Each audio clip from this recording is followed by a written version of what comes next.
आज सोफी का संसार जो जस्टिन गार्डन द्वारा लिखा गया है उसका फाइनल पार्ट है। तो चलिए शुरू करते हैं।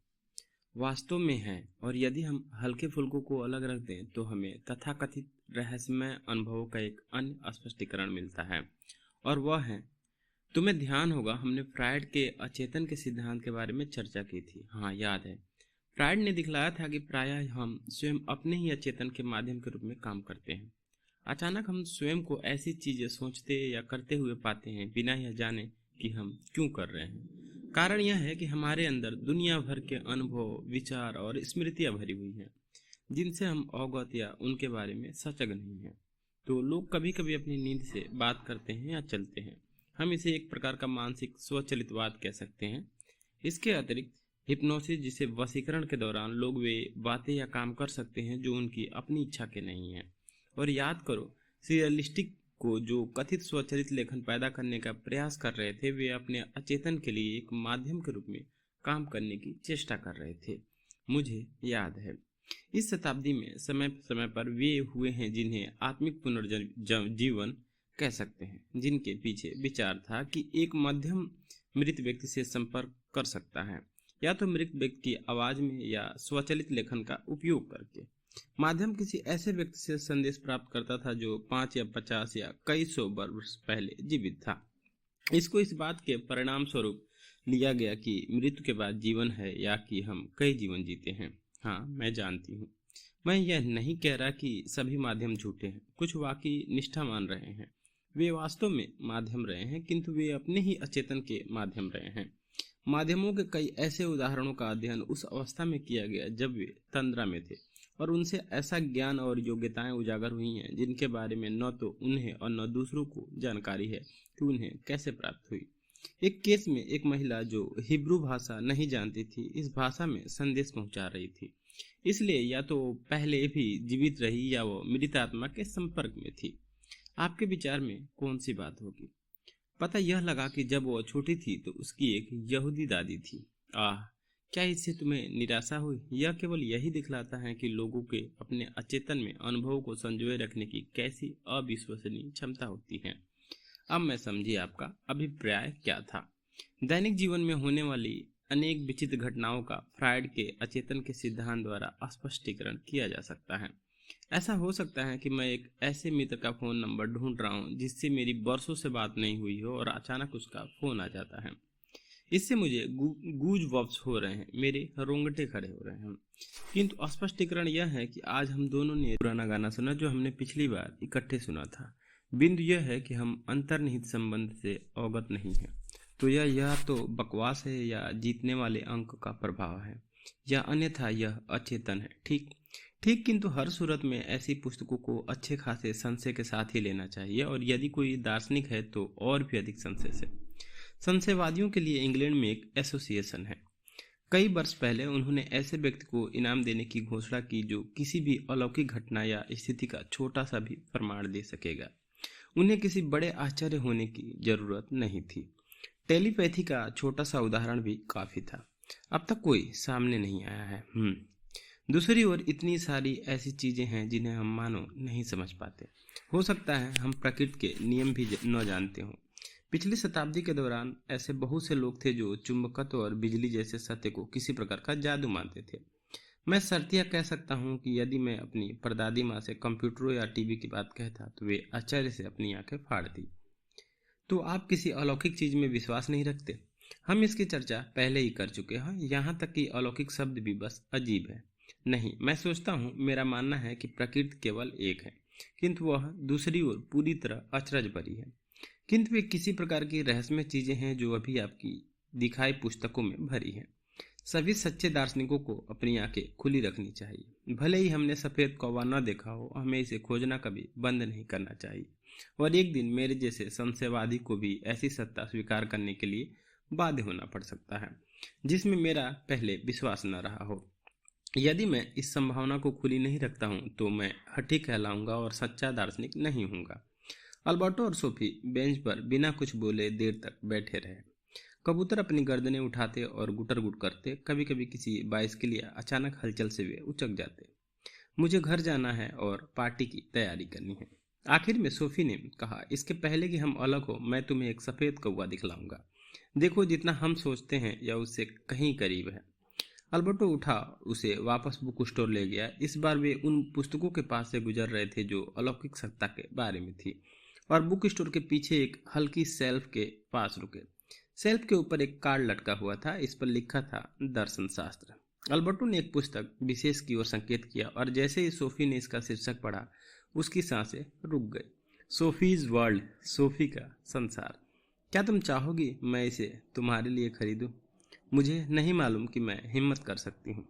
किंतु थोड़ी देर बाद वह एक हाथ में वो पुस्तक लिए और दूसरे हाथ में गार्डन पार्टी के लिए बैग में कुछ सामान लिए घर के। संभवतः सारथी भूल गया कि उसका जन्म हुआ था उसकी माता के गर्भ से, वो कभी भी फेंका नहीं गया था। The garden party. एक सफेद कौवा। हिल्डे बेड पर बैठी हुई थी, भौचक्की सी। भारी रिंग बाइंडर को पकड़े हुए उसकी बाहें और उसके हाथ कांप रहे थे। लगभग 11 बज रहे थे। वह 2 घंटे से कुछ अधिक समय से पढ़ रही थी। बीच बीच में उसने अपनी नज़र टेक्स्ट केस से उठाई और खूब जोर से हंसी थी, किंतु उसने करवट भी बदली और हाँफती रही थी। अच्छी बात यह थी कि वह घर में अकेली थी। ओह, इन पिछले 2 घंटों वह किन किन चीज़ों से होकर गुजरी थी। इसकी शुरुआत हुई थी सोफी के जंगल वाले केबिन से निकलकर मेजर का ध्यान आकृष्ट करने के प्रयास से। अंत में वह एक पेड़ पर चढ़ गई थी और मार्टिन गूज ने उसे बचाया था। लेबनान से यह गूज संरक्षक देवदूत सरीखे आई थी। हालांकि यह पहले, बहुत पहले की बात है, पर हिल्डे कभी नहीं भूली कैसे उसके पिता ने उसे द वंडरफुल एडवेंचर्स ऑफ नील पढ़कर सुनाए थे। उसके कई वर्ष बाद पुत्री और पिता दोनों की एक गुप्त भाषा बन गई थी जो उस पुस्तक से जुड़ी थी। फिर सोफी ने कैफे में अकेले ग्राहक के रूप में अनुभव किया। अल्बर्टो ने सार्त्र और अस्तित्ववाद के बारे में जो कुछ कहा था उससे हिल्डे विशेष रूप से आकर्षित और प्रभावित हुई थी। इस बार वह उसे लगभग पूरी तरह परिवर्तित कर सकता, लेकिन उन्होंने यही काम रिंग बाइंडर में पहले भी कई बार किया था। एक बार लगभग 1 साल पहले हिल्डे ज्योतिष पर एक पुस्तक खरीद लाई थी। एक अन्य समय वह टैरो कार्ड का एक सेट लाई थी और अगली दफा अध्यात्मवाद पर एक पुस्तक थी। हर बार उसके पिता ने अंधविश्वास और उसकी विवेचनात्मक क्षमता पर लेक्चर दिया था, किंतु अंतिम चोट मारने के लिए उनसे अब तक की प्रतीक्षा की थी। उसका प्रति आक्रमण अचूक रूप से सही था। साफ था कि वह अपनी बेटी को उस तरह की चीजों के विरुद्ध चेतावनी दिए बिना बड़ी नहीं होना देना चाहते थे। पूरी तरह सुनिश्चित होने के लिए उसने एक रेडियो स्टोर में टीवी स्क्रीन से वेब किया था। वह स्वयं को इस सारी तवालत से बचा सकता था।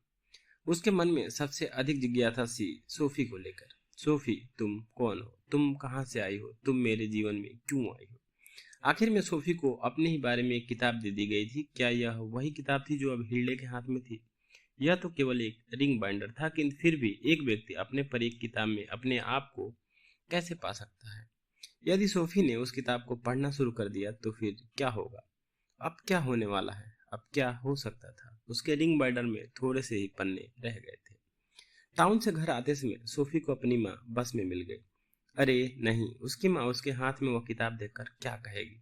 सोफी ने इसे बैग में उन सारे गुब्बारों और स्ट्रामर्स के साथ रखना चाहा जो वह पार्टी के लिए लाई थी, किंतु वह रख नहीं पाई। हाय सोफी, हमने एक ही बस पकड़ी, कितना अच्छा रहा। हाय मॉम, तुमने एक किताब खरीदी? नहीं, ऐसा नहीं है बिल्कुल। सोफी का संसार, अरे वाह, कितना अजीब। सोफी समझ गई कि अब माँ से झूठ बोलने का कोई चांस नहीं रह गया। यह मुझे अल्बर्टो से मिली। हाँ, मुझे भरोसा है तुम्हें उसी से मिली। जैसा मैंने कहा, मैं इस आदमी से मिलने को उत्सुक हूँ। क्या मैं मिल सकती हूँ? क्या आप तब तक प्रतीक्षा करेंगी जब तक हम घर पहुंचे? कम से कम यह मेरी किताब है मॉम। बिल्कुल, यह तुम्हारी किताब है, मैं बस जरा पहला पन्ना देखना चाहता हूँ। ओके। सोफी अमुंडसन स्कूल से अपने घर जा रही थी।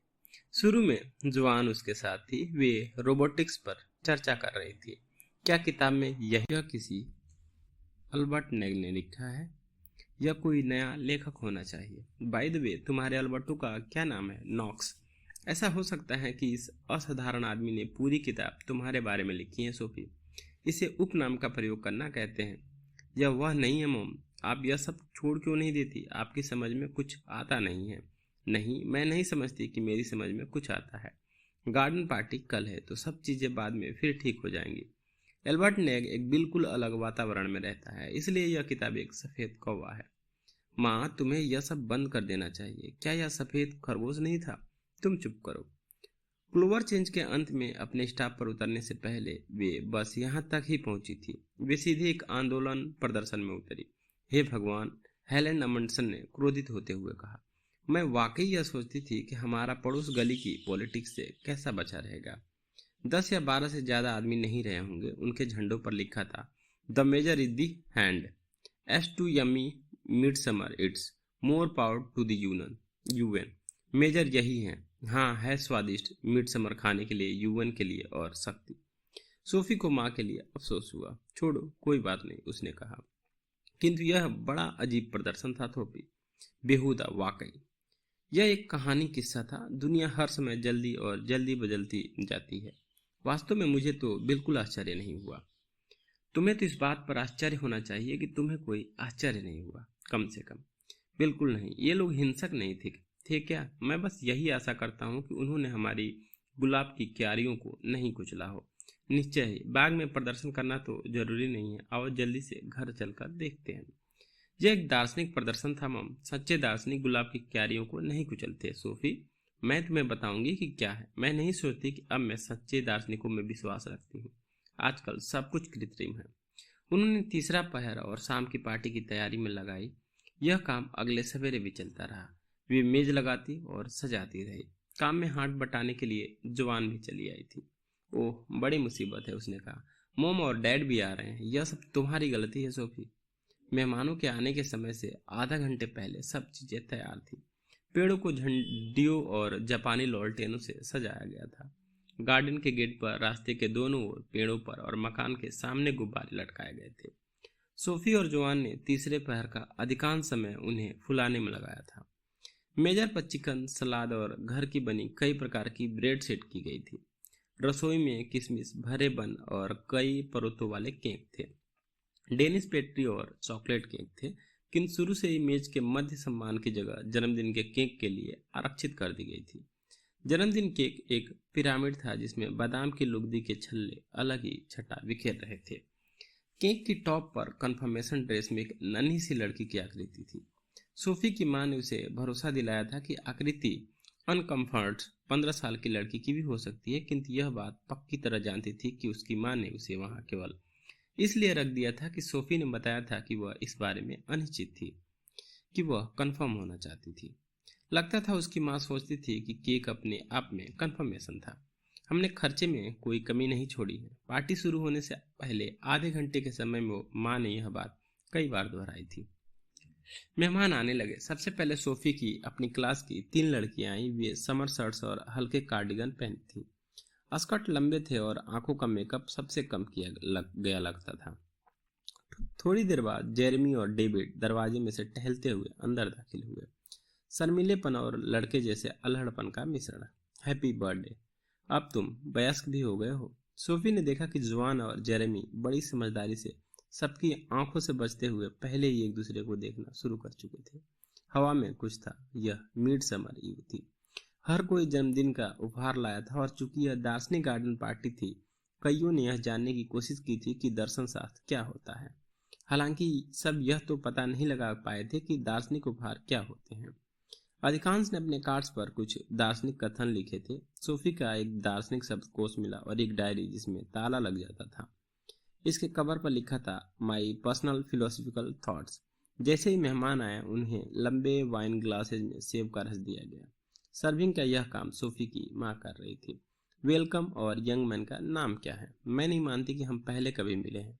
मुझे खुशी है आप आए, सेसिल। जब सब युवा मेहमान पहुंच चुके और वे बाग में अपने वाइन ग्लास लिए टहल रहे थे, तभी जुआन के माता पिता अपनी सफेद मर्सिडीज कार में गार्डन गेट पर पहुंचे। बीती सलाहकार एक महंगा सीला भूरा बुर्राक पहने हुआ था। उसकी पत्नी गहरे लाल सिविलियन वाली लाल पैंट्स पहने हुए थी।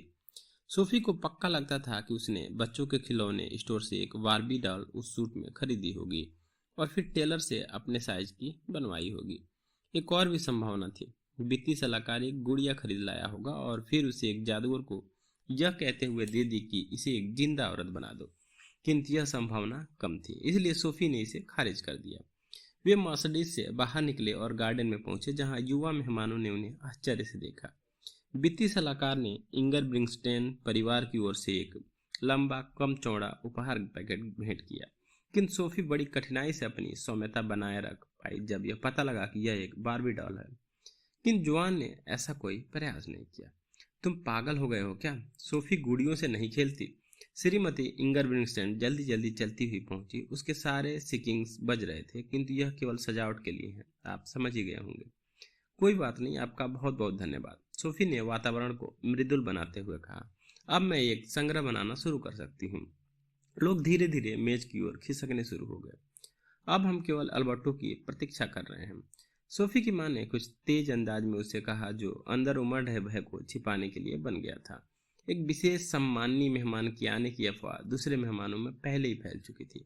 उसने आने का वादा किया है, इसलिए वो आएगा। किंतु उसके आने से पहले हम मेहमानों को बैठने के लिए तो नहीं कह सकते। वह सकते हैं क्या? अवश्य ही हम कह सकते हैं। आइए आगे बढ़े। हेलेन एमंडसन ने लोगों को मेज के पास बिठाना शुरू कर दिया। उसने यह सुनिश्चित किया कि खाली कुर्सी उसके और सोफी के बीच रहे। उसने दो शब्द बढ़िया मौसम के लिए और यह तथ्य बतलाने के लिए कहे कि सोफी अब बड़ी हो गई है। वे टेबल पर आधे घंटे के लगभग बैठे रहे होंगे जब अधेड़ उम्र का काली कोटी दाढ़ी वाला आदमी एक कैप लगाए क्लोवर चेज की ओर चलता आया और गार्डन गेट से होता हुआ अंदर दाखिल हुआ। वह 15 लाल गुलाबों के एक गुलदस्ता लिए हुए था। अल्बर्टो। सोफी टेबल से उठी और उसके स्वागत में दौड़ गई। उसने अपनी बाहें उसकी गर्दन के चारों ओर बिछा दी और बुके उससे ले लिया। उसने स्वागत के प्रत्युत्तर में अपनी जैकेट की जेबें देखी और थोड़े से चीनी पटाखे निकालकर जलाए और इन्हें खुले स्थान में फेंक दिया। जैसे ही वो मेज के पास पहुंचा, उसके एक अनार जलाया और इसके बादाम के पिरामिड के ऊपर जमा दिया। फिर वो आगे बढ़ा और सोफी तथा उसकी मां के बीच खाली स्थान पर जाकर खड़ा हो गया। यहाँ आकर मुझे बड़ी खुशी हुई, उसने कहा। मेहमान आश्चर्य से अवाक रह गए। श्रीमती इंगब्रिंगस्टन ने अपने पति को गर्वपूर्ण निगाहों से देखा। सोफी की मां ने बड़ी राहत महसूस की कि आखिर यह आदमी आ ही गया और अब वह उसे हर चीज के लिए क्षमा कर सकती थी। सोफी को अपनी हंसी दबानी भारी पड़ रहा था। हेलेन एमंडसन ने अपने ग्लास पर उंगली से आवाज की और कहा, आइए हम अल्बर्टो नॉक्स का भी दार्शनिक गार्डनिंग पार्टी में स्वागत करें। वह मेरा नया बॉयफ्रेंड नहीं है। यद्यपि मेरे पति प्रायः समुद्री यात्रा पर घर से दूर ही रहते हैं, फिर भी फिलहाल मेरा कोई बॉयफ्रेंड नहीं है। किंतु ये विलक्षण सज्जन सोफी के दर्शन शास्त्र के नए अध्यापक हैं। इनकी वास्तविक शक्ति और प्रभाव इन फुलझड़ियों को छोड़ने के बहुत परे जाते हैं। यह व्यक्ति उदाहरण के लिए जादुई टोपी से एक सफेद खरगोश निकाल सकता है या एक कौवा था। सोफी।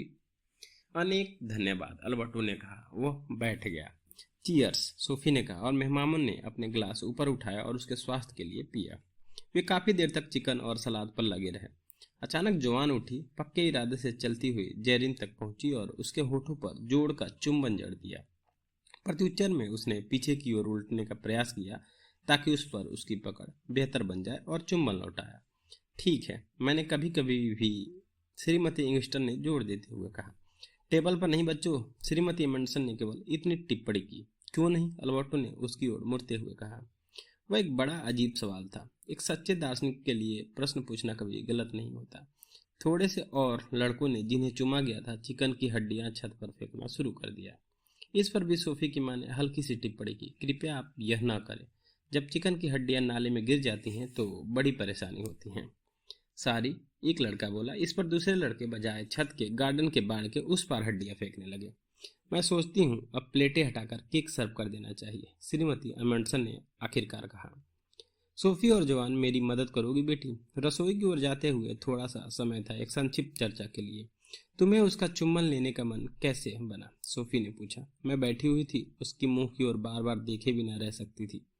वह कितना प्यारा है, स्वाद में कैसा है। बिल्कुल वैसा तो नहीं जैसा मैंने सोचा था, किंतु यह पहली बार हुआ था ना, तो किंतु आखिरी बार नहीं। शीघ्र ही केक और कॉफी टेबल पर लगा दिए गए थे। जब सोफी की मां अपने कॉफी कप पर उंगलियां बजा रही थी, अल्बर्टो ने बच्चों को कुछ फुलझड़ियां पटाखे देना शुरू कर दिया था। मैं कोई लंबा भाषण नहीं देने जा रही, उसने शुरू किया, किंतु मेरी यही एक बेटी है जो सप्ताह और एक दिन पहले 15 साल की हो गई है। आपने देखा ही है, खर्चे में हमने कभी कोई कमी नहीं की है। बड़े के पर बादाम के 24 छल्ले हैं, इसलिए आप सभी के लिए कम से कम एक छल्ला है। जो पहले शुरू कर देंगे वे 2 छल्ले ले सकते हैं, क्योंकि हम ऊपर टॉप से शुरू करते हैं और जैसे ही नीचे की ओर बढ़ते हैं छल्ले बड़े और ज़्यादा बड़े हो जाते हैं। और जीवन भी ऐसे ही बना हुआ है। जब सोफी छोटी लड़की थी तो बहुत छोटे छल्लों में कूदती फिरती थी, किंतु जैसे जैसे वर्ष बीतते गए छल्ले बड़े होते गए और अब वे ओल्ड टाउन के ऊपर तक और वापस पहुंचते हैं। और इससे भी ज्यादा ऐसा पिता होने के कारण जो इतने सारे समय समुद्र पर ही व्यस्त रहता है। वह दुनिया के सारे हिस्सों में फोन से संपर्क बनाए रहती है। सोफी, हम तुम्हें तुम्हारे 15वें जन्मदिन पर बधाई देते हैं। मजा आ गया, श्रीमती इंगर ब्रिस्टन ने कहा। सोफिया नहीं जान पाई कि वह उसकी माँ भाषण जन्मदिन की क्या स्वयं सोफी की ओर इशारा कर ताली बजाकर प्रशंसा की और एक लड़के ने पटाखा उछालकर नाशपाती के पेड़ में फेंक दिया। जवान मेट से उठी और जेरिम को धकेलकर कुर्सी से गिरा दिया।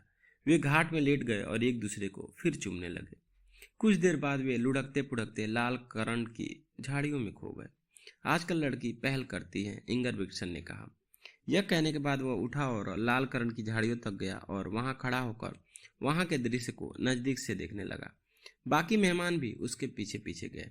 केवल सोफी और अल्बर्टो ही मेज पर बैठे रहे। दूसरे मेहमान ने अब जोआन और जेरमी पर आधा वृत्त बनाया और खड़े हो गए। उन्हें रोका नहीं जा सकता, श्रीमती इंगर ब्रिस्टन ने कहा। उनके स्वर में कुछ भी अभिमान भी था।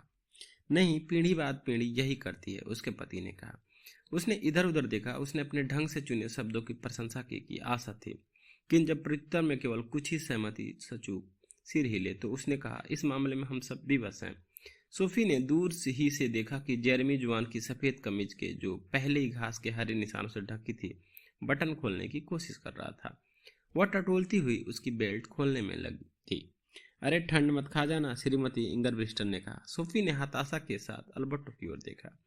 जितना मैं सोच रहा था यह उसके मुकाबले जल्दी हो रहा है, उसने कहा। हमें जितनी जल्दी हो सके यहाँ से चला जाना चाहिए। मुझे एक छोटी सी स्पीच देनी है।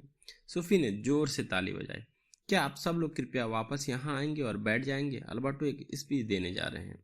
जोआन और जेरेमी को छोड़कर हर कोई धीरे धीरे मेज पर अपने स्थान पर चला आया। क्या आप वाकई एक भाषण देने आ रहे हैं? हेलेन एमंडसन ने कहा। कितना बढ़िया, थैंक यू।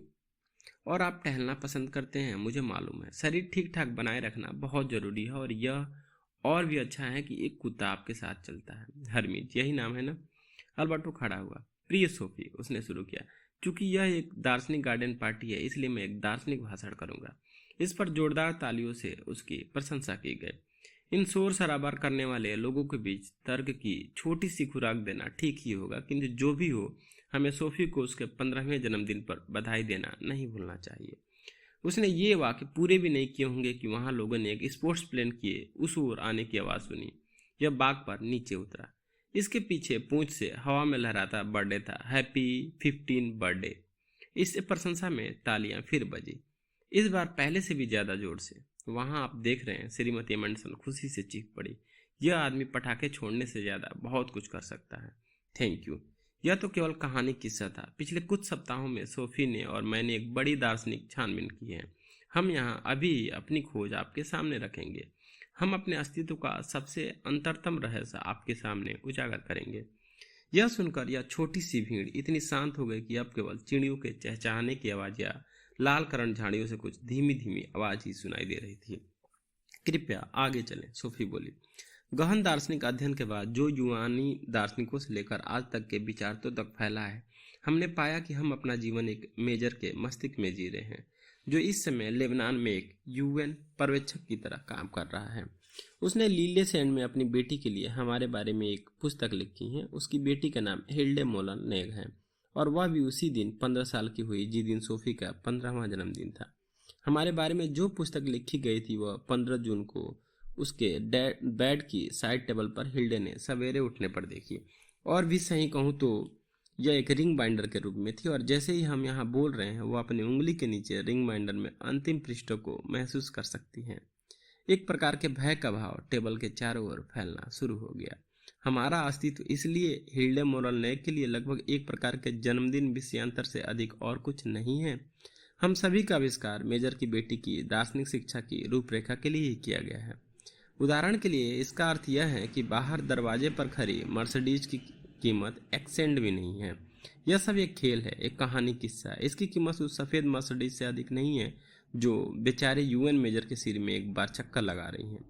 मेजर इस क्षण सूरज की गर्मी से बचने के लिए खजूर के पेड़ की छाया में बैठा है। प्रिय दोस्तों, लेबनान में दिन के समय बहुत गर्मी होती है। कूड़ा करकट वित्तीय सलाहकार चीख पड़ा, यह संपूर्ण शुद्ध बकवास है। आपको अपनी राय बनाने की पूरी आज़ादी है। अल्बर्टो बिना किसी परेशानी या असमंजस के बोल रहा था, कि सत्य यह है कि यह गार्डन पार्टी पूरी तरह शुद्ध बकवास है। सारी पार्टी में तर्क की खुराक सिर्फ मेरी यही स्पीच है। इस पर वित्तीय सलाहकार उठ खड़ा हुआ और कहने लगा, यहाँ हम हैं जो व्यापार को अच्छे से अच्छे ढंग से चलाने की कोशिश कर रहे हैं और यह सुनिश्चित कर रहे हैं कि हर प्रकार के जोखिम के लिए बीमे की छतरी हो। और यह महाशय सर्वज्ञाता सज्जन आते हैं जो अपने इन सब दार्शनिक दोषारोपण को से इसे नष्ट करने की कोशिश कर रहे हैं। यह कोई प्राकृतिक आपदा नहीं है, नहीं, यह एक अस्तित्वात्मक आपदा है। उदाहरण के लिए आप बस करंट बुशेज के नीचे एक निगाह मान लें और आप देख लेंगे, जान जाएंगे कि मेरा अभिप्राय क्या है। आप अपने सारे जीवन के ढह कर गिर जाने का जो बीमा नहीं कर सकते और न ही आप इसका बीमा कर सकते हैं कि सूरज बुझ जाएगा। क्या हमें यह सब बर्दाश्त करना है? जॉन के पिता ने अपनी पत्नी को देखते हुए कहा।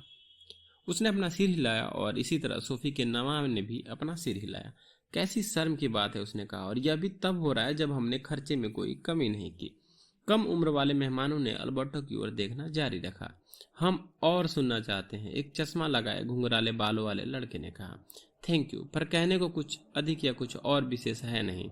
जब आप ये अनुभव कर लें कि आप दूसरे आदमी की निद्रित चेतना में एक स्वप्रबिंब हैं, तब मेरी राय में सर्वाधिक समझदारी मौन रहने में है। किंतु मैं इस आशंका के साथ अपनी बात समाप्त करूंगा कि आप लोग दर्शन शास्त्र में एक छोटा सा कोर्स करें।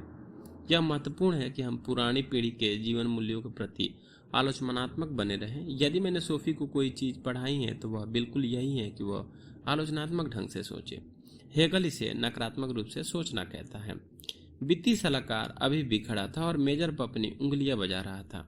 यह आंदोलनकारी उन सब बढ़िया जीवन मूल्यों को तोड़ने की कोशिश कर रहा है जो हमारे स्कूल, हमारे चर्च और स्वयं हमने नई पीढ़ी में भरने की चेष्टा की है।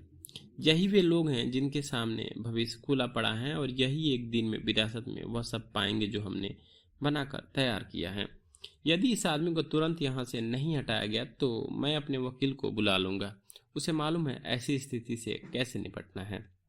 देखिए, इससे कोई अंतर नहीं पड़ता कि आप इस स्थिति से निपटते हैं या नहीं, क्योंकि आप छाया से अधिक और कुछ नहीं है। खैर, जो भी हो, सोफी और मैं इस पार्टी से जाने ही वाले हैं, क्योंकि दर्शन शास्त्र का कोर्स हमारे लिए केवल शुद्ध वैचारिक ही नहीं बन रहा है, इसका अपना एक व्यवहारिक पक्ष भी है। जब सही समय आ जाएगा तो हम अपने आप गायब हो जाएंगे, जो काम स्वयं करेंगे। यही वह तरीका है जिससे हम मेजर की चेतना से चुपके से बाहर आ जाने का रास्ता बनाएंगे। हेलेन एमंडसन ने अपनी बेटी की बांह पकड़ ली। तुम मुझे छोड़कर नहीं जा रही सोफी? जा रही हो क्या? सोफी ने अपनी मॉम को अपनी बाहों में ले लिया। फिर उसने अल्बर्टो की ओर देखा। मॉम कितनी दुखी है। नहीं, यह तो सिर्फ हास्यास्पद है। मत बोलो, तुमने क्या सीखा है? इसी तरह की मूर्खताएं हैं जिनसे हमें स्वयं को मुक्त करना है। तुम्हारी माँ बड़ी प्यारी और दयालु महिला है, बिल्कुल लिटिल रेड राइडिंग हुड की भांति, जो एक दिन मेरे दरवाजे पर आई थी और अपनी टोकरी अपनी दादी माँ के लिए भोजन से भर रखी थी। तुम्हारी माँ उस प्लेन से ज्यादा दुखी नहीं है जो अभी यहाँ उड़ रहा था और जिसे अपनी कलाबाजियों के लिए ईंधन की चिंता थी। मैं सोचती हूँ कि मैं समझ रही हूँ आपका मतलब क्या है, सोफी ने कहा और अपनी माँ की ओर अपनी पीठ मोड़ ली। यही कारण है, मुझे वह करना है जो वह कहता है। मॉम, एक दिन तो मुझे आपको छोड़ना ही था। मुझे तुम्हारी बहुत याद आएगी, उसकी माँ बोली, किंतु यदि इसके ऊपर एक और आसमान है तो भी मैं तुम्हें उड़कर जाना होगा। मैं विदा करती हूँ कि मैं गोविंदा का पूरा ध्यान रखूंगी। यह रोजाना क्या 1 या 2 पत्ते गोभी को खाता है? अल्बर्टो ने अपना हाथ उसके कंधे पर रखा। ना तो तुम्हें और न ही किसी और को हमारी याद आएगी। इसका सीधा सा कारण यह है कि आप में से किसी का भी अस्तित्व नहीं है। आप लोग छाया परछाई के अतिरिक्त कुछ नहीं है। यह तो सबसे घटिया अपमान है जो मैंने अपने जीवन में सुना है। श्रीमती इंगर ब्रिस्टन फूट पड़ी। उसके पति ने भी सहमति में अपना सिर हिलाया। यदि और कुछ नहीं हो सकता तो भी हम चरित्र हनन के लिए उसे दोषी सिद्ध कर सकते हैं। मुझे पक्का भरोसा है कि यह साम्यवादी है, यह हमसे वे सारी चीजें छीनना चाहता है जिन्हें हम प्यारी समझते हैं। यह आदमी बदमाश है। यह कहने के बाद अल्बर्टो और वित्तीय सलाहकार दोनों बैठ गए। सलाहकार का चेहरा गुस्से से लाल हो रहा था। अब जॉन और जेरेमी भी आ गए और मेज पर बैठ गए। उनके कपड़े मिट्टी में सने और गुचल मुचल से हो गए थे। जवान के सुनहरे बालों में मिट्टी और कीचड़ की परतें बन गई थी। मॉम, मुझे बच्चा होने वाला है, उसने घोषणा की। ठीक है, किंतु तुम्हें घर जाने तक तो प्रतीक्षा करनी होगी। उसे तुरंत अपने पति से समर्थन मिला।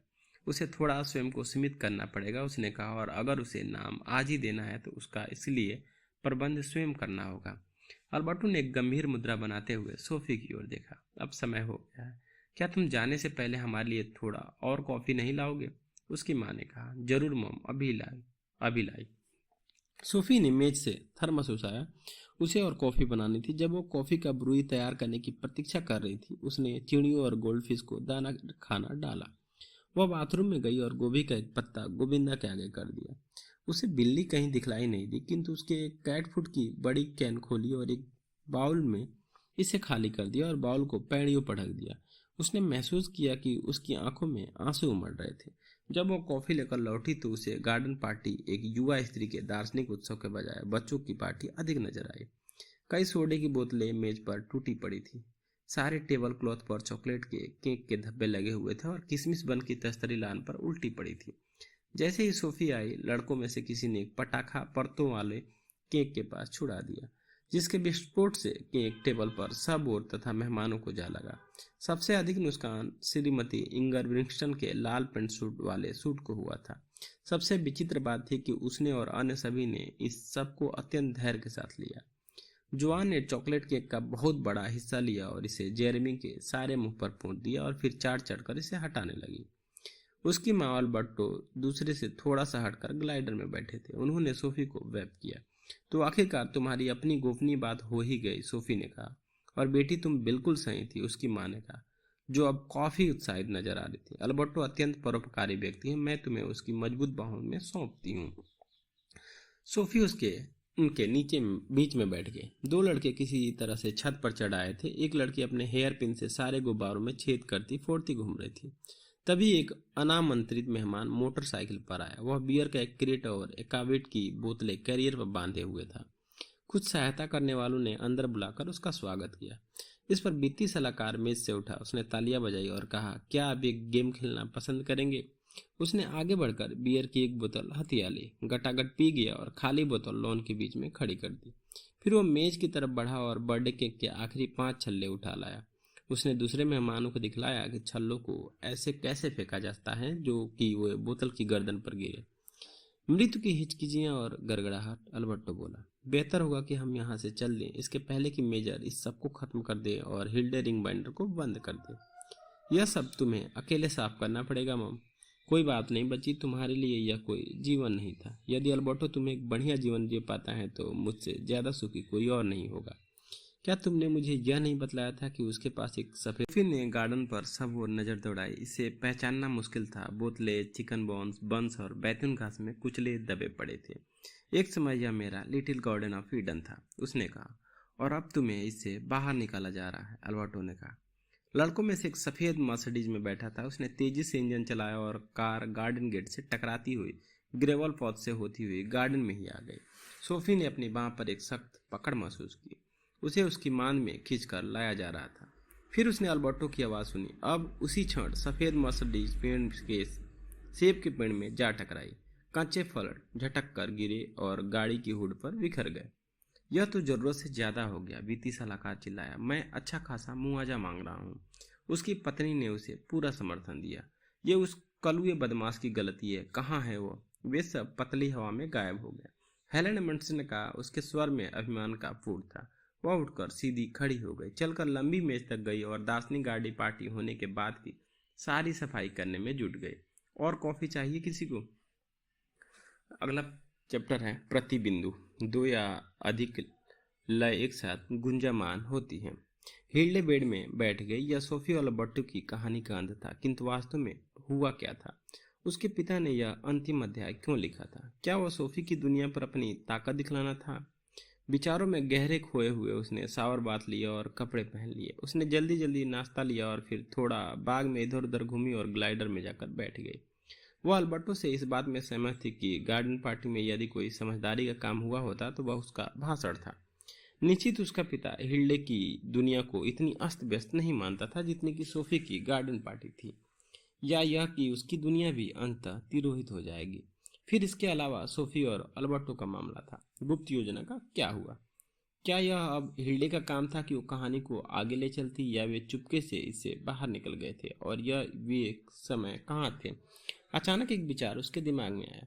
यदि अल्बर्टो और सोफी वाकई चुपके से कहानी के बाहर चले गए तो इसके बारे में रिंग बाइंडर में कुछ नहीं होगा। दुर्भाग्यवश हर चीज जो वहां थी वह उसके पिता के सामने बिल्कुल अस्पष्ट थी। क्या पंक्तियों के बीच कोई गुप्त संदेश था? इस बारे में मात्र सुझाव से कुछ अधिक था। हिल्डे ने महसूस किया कि उसे पूरी कहानी एक या दो बार फिर से पढ़नी पड़ेगी। जैसे ही सफेद मर्सिडीज बाग में चलती आई, अल्बर्टो सोफी को खींचकर मांद में ले गया। फिर वे जंगल में उस दिशा में जागे जिधर मेजर का केबिन था। जल्दी करो, अल्बर्टो चिल्लाया, इससे पहले कि वह हमें ढूंढना शुरू करे। यह तो हो जाना चाहिए। क्या अब हम मेजर की पहुंच के बाहर हैं? हम बस सीमावर्ती स्थान में हैं। नाव चलाते हुए उन्होंने झील पार की और केबिन में दौड़कर पहुंचे। अल्बर्टो ने फर्श में गुप्त दरवाजे को खोला। उसने सोफी को नीचे तहखाने में ढकेला। फिर सब ओर धूप अंधेरा छा गया। इसके बाद जो दिन गुजरे उसमें हिल्डे अपनी योजना पर काम करती रहे। उसने कोपेनहेगन में एनी कम्स्टाल को कई पत्र लिखे और कई बार उन्हें फोन भी किया। उसने अपने मित्रों और परिचितों की भी सहायता ली और स्कूल में अपनी क्लास के लगभग आधे साथियों की इसमें भर्ती कर ली। बीच बीच में वह सोफी का संसार, जो कि सोफी वर्ल्ड, भी पढ़ती रही। यह ऐसी कहानी नहीं थी जिसे एक बार पढ़ने से काम पूरा हो जाता। बार बार उसके मन में नए विचार आ रहे थे कि गार्डन पार्टी से चले जाने के बाद सोफी और अल्बर्टो का क्या हुआ होगा। 23 जून शनिवार को सवेरे 9 बजे के लगभग एक झटके से उसी वह जानती थी कि उसके पिता पहले ही लेबनान में अपना कैंप छोड़ चुके हैं। अब बस यह प्रतीक्षा करने का प्रश्न था। उसके दिन के अंतिम भाग के लिए उसने छोटे से छोटे विवरण की योजना बना ली थी। बाद में सवेरे उसने अपनी माँ के साथ मिडसमर ईव की तैयारी करनी शुरू कर दी। हिल्डे यह सोचे बिना नहीं रह पाए कि किस प्रकार सोफी और उसकी माँ ने अपनी मिडसमर ईव पार्टी की तैयारी की थी। किंतु यह कोई ऐसी चीज थी जो वे कर चुकी थी। ईव यह समाप्त हो चुकी थी, खत्म हो गई थी। क्या वे इस समय काम करते करते घूम रहे थे, हर जगह सजाते हुए? सोफी और अल्बर्टो दो बड़ी बिल्डिंगों के सामने लॉन पर बैठे थे, जिनमें हवा के निकलने के लिए भद्दे रोशनदान थे और बाहर की ओर हवा रोशनी की लंबी शॉप थी। बिल्डिंग में से एक युवा जोड़ा चलता हुआ बाहर आया। वह युवक एक ब्राउन ब्रीफ लिए हुए था और वह लड़की अपने कंधे पर लाल हैंड बैग लटकाए हुए थी। पीछे पृष्ठभूमि में तंग सड़क पर एक कार चली जा रही थी। क्या हुआ? सोफी ने पूछा। हम कामयाब हो गए, सोफी। किंतु हम हैं कहाँ? यह ओस्लो है, आप पक्की तरह जानते हैं, बिल्कुल पक्की तरह से। इनमें से एक बिल्डिंग चैतु न्यूफ कहलाती है, जिसका अर्थ होता है नया महल। इसमें लोग संगीत का अध्ययन करते हैं। दूसरी कांग्रीगेशन फैकल्टी है। यह धर्मशास्त्र का एक स्कूल है। पहाड़ी पर ऊपर वे विज्ञान का अध्ययन करते हैं और चोटी पर साहित्य और दर्शन शास्त्र का अध्ययन किया जाता है। क्या हम हिल्डे की पुस्तक से बाहर और मेजर के नियंत्रण के पढ़े हैं? हाँ, दोनों। वह हमें यहाँ कभी नहीं पा सकेगा। किंतु हम उस समय कहाँ थे जब हम जंगल से होते हुए दौड़ रहे थे? जब मेजर बीती सलाहकार की कार को सेब के पेड़ से टकरा रहा था तो हम अपने मान से छिपने के अवसर को हाथ से नहीं जाने दिया। उस समय हम भ्रूणावस्था में थे। हम पुरानी दुनिया के भी थे और नई दुनिया के भी, किंतु वहां छिपना ऐसी चीज थी मेजर जिसका पूर्वानुमान नहीं कर सकता था। क्यों? वह हमें इतनी आसानी से कभी न जाने देता। अब जैसा चल रहा था वह स्वप्नवत होता रहा। निश्चय ही यह संभावना सदैव बनी हुई थी, क्योंकि वह स्वयं इस काम में निमग्न था। क्या मतलब है आपका? यह वही था जिसने सफेद मर्सिडीज को स्टार्ट किया था। उसने शायद अपना पूरा इतना जोर लगाया हो कि वो हमें भूल गया। हम उसकी निगाहों से ओझल हो गए। जो कुछ हो रहा था उसे करके, उसे देखकर वह थक कर चकनाचूर हो गया होगा। यह भी संभव है। वह युवा जोड़ा अब भी उनसे कुछ ही गज की दूरी पर होगा। सोफी को थोड़ा असमंजसकारी लगा कि वह लॉन पर ऐसे आदमी के साथ बैठी थी जो उससे अधिक उम्र का था। इसके अतिरिक्त उसे ऐसा कोई व्यक्ति चाहिए था जो अल्बर्टो की बातों को पुष्ट करता। वह उठ खड़ी हुई और उन तक गई। क्षमा करें, क्या आप कृपया मुझे इस स्ट्रीट का नाम बतलाएंगे? किंतु उन्होंने उसकी बात पर कतई कोई ध्यान नहीं दिया। सोफी इससे इतनी उत्तेजित हुई कि उसने उनसे दोबारा पूछा। एक व्यक्ति को उत्तर देने का तो रिवाज है ना? जाहिर था कि नवयुवक अपने साथी को कोई चीज समझाने में पूरी तरह डूबा हुआ था। प्रतिबिंदु ई रूपकार दो आयामों में कार्यरत हैं, समतली या सस्वरी, और खड़े या समन्वयकारी आयाम में। सदैव ही दो या दो से अधिक स्वर एक साथ उच्चरित होते रहे होंगे।